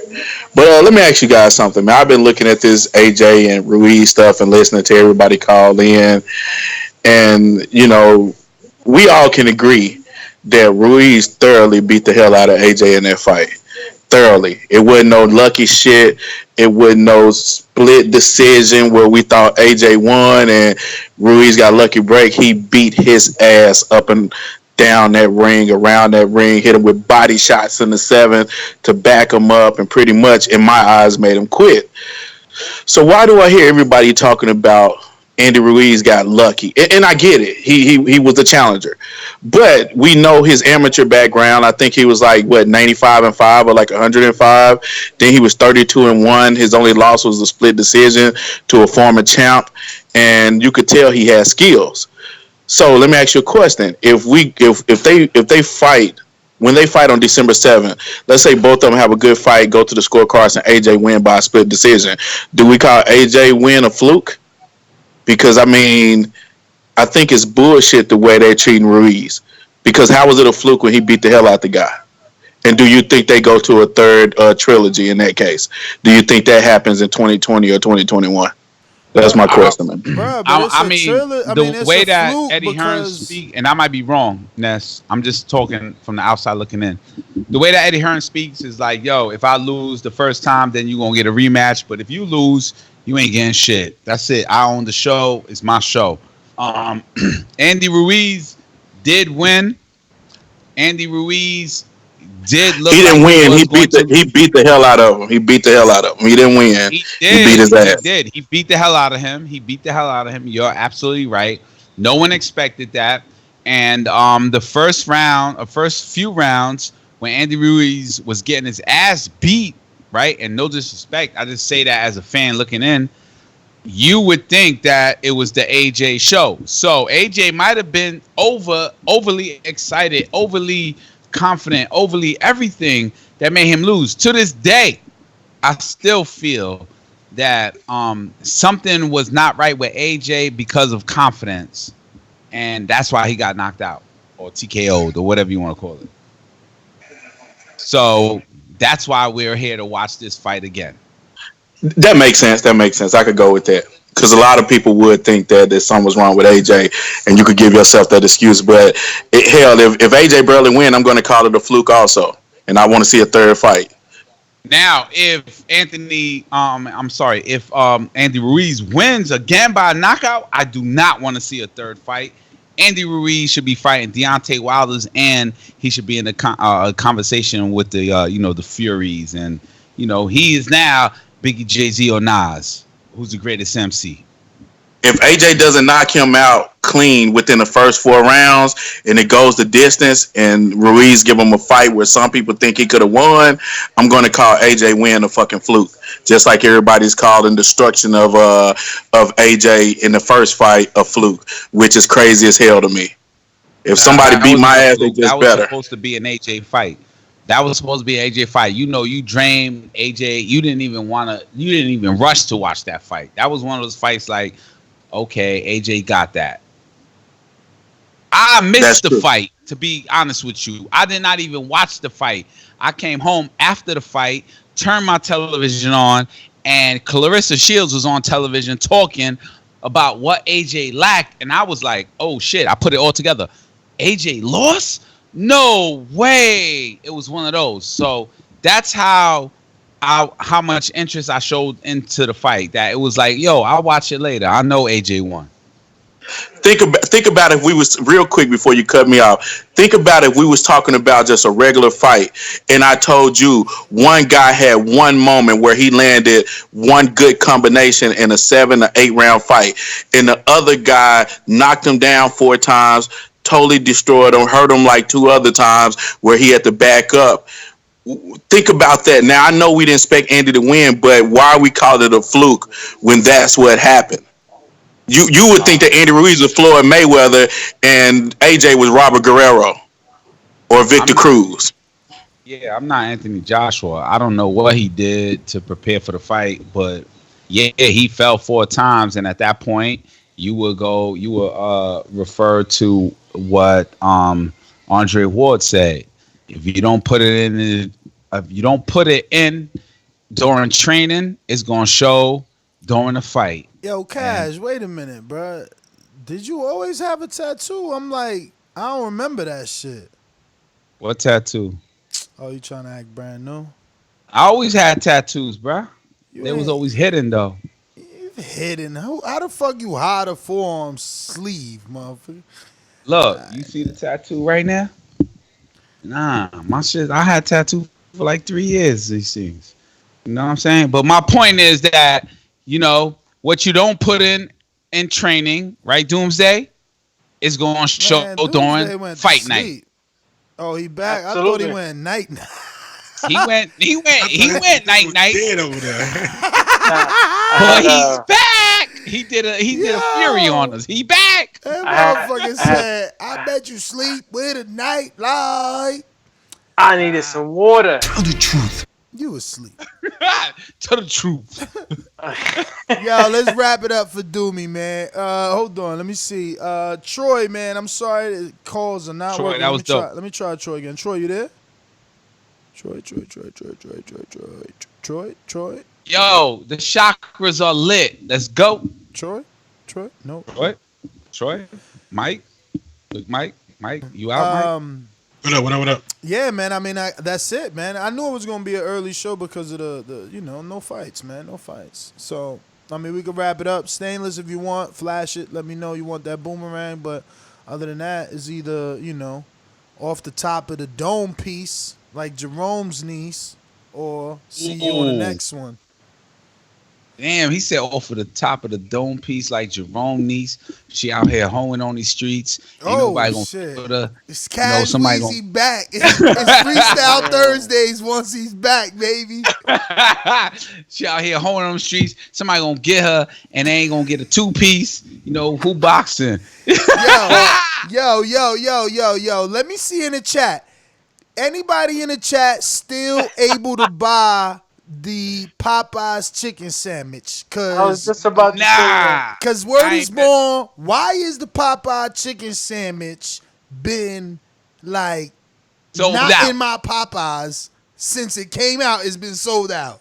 Hold up. Did you have a Popeye sandwich yet? No. It's been sold out. Doomsday? I'm a vegetarian.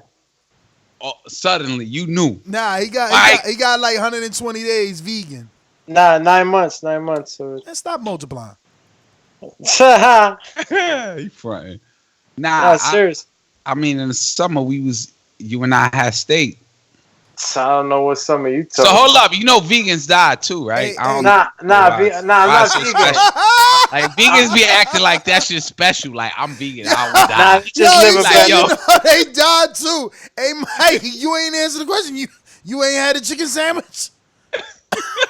No, sold out everywhere, bro. I ain't had one yet. Oh, so that's worldwide. It was like a 45-minute wait, and I'm just like, nigga, I'm from my own goddamn chicken. So it's worldwide? I didn't know it was worldwide, bro. How you sell out worldwide? That shit is fake. Yo, doing it like. I immediately wanted to try it once I seen Tevin Farmer do a comparison. Tevin Farmer, the boxer, did Chick-fil-A versus the Popeyes. I said, First of all, no one should fuck with Chick-fil-A. Ever. I never ate there. But I Chick-fil-A. Listen, I'm sorry if y'all KKK on there, like white nationalists. Chick-fil-A is KKK. Yeah, they don't like gay people, but they sandwich good. No, they don't like gay people and they don't like black people. Yo, all I know is the Chick-fil-A. Mike said, but they got a good sandwich. Yeah, she's not good. So you gonna give. You gonna give the oppressor money. He pulled the Floyd Mayweather. They don't like. I'm pretty sure they don't like Mexicans either. Age of fucking shampoo dye was a oppressor. Hey, Cash, it's been a minute, bruh. You ain't in shape. You ain't in shape. You ain't in shape. You worthy? Are you worthy for the new one? Oh. That's a hot belt. You see that's the Muhammad Ali joint. You see how that shit that's shiny? Muhammad Ali. You see Voice how of that the people. shit shiny? Hell yeah. Yo, where that came from? Yeah, they want you back in there with Jose. That look like Danny Garcia belt. I mean, Danny was a champ with the WBC. The hot belt. Wilder was a champ with the WBC. You know what I'm saying? Everywhere I go, Call me unified. Yeah. I mean, that's 2. You're supposed to have like 5, right? How many belts are there? I'm saying I only could get one other dude in the ring with me. They scared out here. Mike, how many belts are there out there, Mike? They scared. He 5. got 2. He got the green and the red. Yo, Crawford. Only we ain't got is the Crawford would be fucking the WBA. man. Crawford would be the man if he had the BC and the IBF. You know what I'm saying? That means he beat Earl and he beat Earl or Sean. Mm. Yeah. Damn. What about you, Doomy? Doomy ain't got no belt. He just Doomy got hair plugs. I never seen him with that much hair before. Yo, you crazy. You would have seen Doomy last week. They was calling him that UFC fighter that's about to fight. Yeah, they was getting me cash, calling me Khabib. Oh, I remember Khabib. Khabib Nurmagomedov and shit. Chakras are lit. What we doing? Whoa, did you just say chakras are lit? Yeah. Yeah, you know he all about the energies, man. Yo, so you into yoga and shit? Nah, Yeah, man, I'm a chanter. You know his new girl got him open like that. Oh man, she got you in the crane position? I don't know what that is, but got you in the flamingo position? I still don't know what that is. But I don't know what it is either, but I know that yoga got some funny names for some poses. I don't do yoga. What is it, magenta? What did you do? I said I chant. You chant? Oh, so you one of them dudes and shit. Nah. Namyaho Rengekyo. You be burning incense and shit? Damn. But that's the crazy shit. You went Thurman on us. That's what happened. Yeah, that's the Thurman shit. I've been burning. You went Thurman on us, huh? But yeah, nah. Hell Thurman. yeah, Cash on that Erykah Badu shit. Long time. He out here hitting the gong. He don't smoke a J without playing Erykah. That's hot to say, but nah, that's not true. You know, I do the bong. Yeah, Mike, what you over there watching, Mike? Mike entertain, man. Mike in another world. You alright, bro? Everything good? Mike is Neo. I got something going at about 5-15 minutes. Just getting you ready for my 4-quarter live game chat for the NFL season start today. So, Mike on some other shit. He getting that YouTube NFL money. Oh, you about to watch NFL games. Yo, but what about Jay-Z? Like, you agree or you disagree? And Colin Kaepernick, everybody deserves a chance, and Jay-Z ain't never gave us a reason not to trust him. You know what I'm saying? Hell yeah, man. Yeah, give Jay a chance. You know what I'm saying? Let him do what he gonna do. 2-3 years later, we'll see and look back and see if he did what he said he was gonna do, and we can judge him from that point on. So it's only time can tell. Absolutely. I'm not with the whole rest of judgment and. It ain't about the bag. So, what about the Colin Kaepernick part? Like, what's up with that? Yeah, he should definitely have a job somewhere. Period. So you believe that Jay-Z will and is having conversation, and Colin Kaepernick is coming back as an owner, not a player, because there's a difference. He should have a job, but I don't know if he's coming back as an owner. Why would he come back as an owner? Because not an owner, but like that's the word an authority, not a player. Because if you're a player, you're owned. If you're you have an authority, you have a say so, then you're a partner. Yeah, they killing me on the chat, man. Nobody don't care about that. Nah. They done said Ness, Mike, Doomy, and Nino Brown. Who Nino Brown? You. Oh. How? Nino Brown is like New Jack City. Yeah. Yeah. Somebody said, "Let's go, chant." Yeah, they killing me. I can't believe you vegan. Vegetarian, man. Vegans too extreme. Vegans, they can't do nothing. They might as well go live in Alaska. So why are you vegetarian then? No, I did it for a few reasons, spiritual, physical, you know what I mean? Just wanted to. Like, tell me the spiritual part, There because you go. That's where I'm he blind. at. I'm blind for a spiritual part. I'm connected. I'm connected with the animals, bro. How? He don't want to How, kill. They You know. just saying that though, but tell me how. Like, give me a reason. I have no. When they see me, they see a caretaker. They don't see a hunter. I chant that deep enough. You saying that? I'm saying a lot, but you don't understand because you ain't on my frequency. All right, so step back. Let's go, chant. Let's go. Oh, he trying to distract right now with the frequency and the "Let's Go" chant. But did Yo, you that's know? crazy. Shannon Briggs on his way to the airport to go to London. He was just at the New York presser. He stayed trying to go. Like, he must be making money because that's some expensive flights just to be showing up to say "Let's go, champ." Let's go, champ. He probably got a check. Hey, man. Not from Eddie because they seemed frustrated. Like, he was like, he kind of took over. You ain't think he took over a little bit? Yeah, I thought it was cool. I thought AJ brought him into it, so fuck it. They let him do his thing. Hey, yo, final thoughts. We going through that? That's part of it. Yeah. Get your Jerry Springer on, champ. Ooh. I'm gonna do it real professional, right? What you got? I'm gonna do it real professional. Uh-oh. All right, how we gonna do this? What you doing? All right. Why he stay grabbing his mic like he on like Why Deaf why Poetry whispering? Slam? Man, he on America's Talent. Is AJ King, Andy Ruiz victory? Why you always yell when you do poetry? All right, hold up. Is AJ King, He's still Andy Ruiz victory? Yo, we got beats now, bro. Like, you gotta fall back, man. That shit got hurts. the- you know what I'm saying? I'm High quality wilding shit. right now. You gotta talk normal, man. We in the All right, hold studio up. for real. Did that like- rhyme though? Nah, you ain't here like Latino Chris Brown and shit. Hold up, calm down. Look, is AJ King? Y'all want me to say it like that? I mean, you can have energy without yelling, can't you?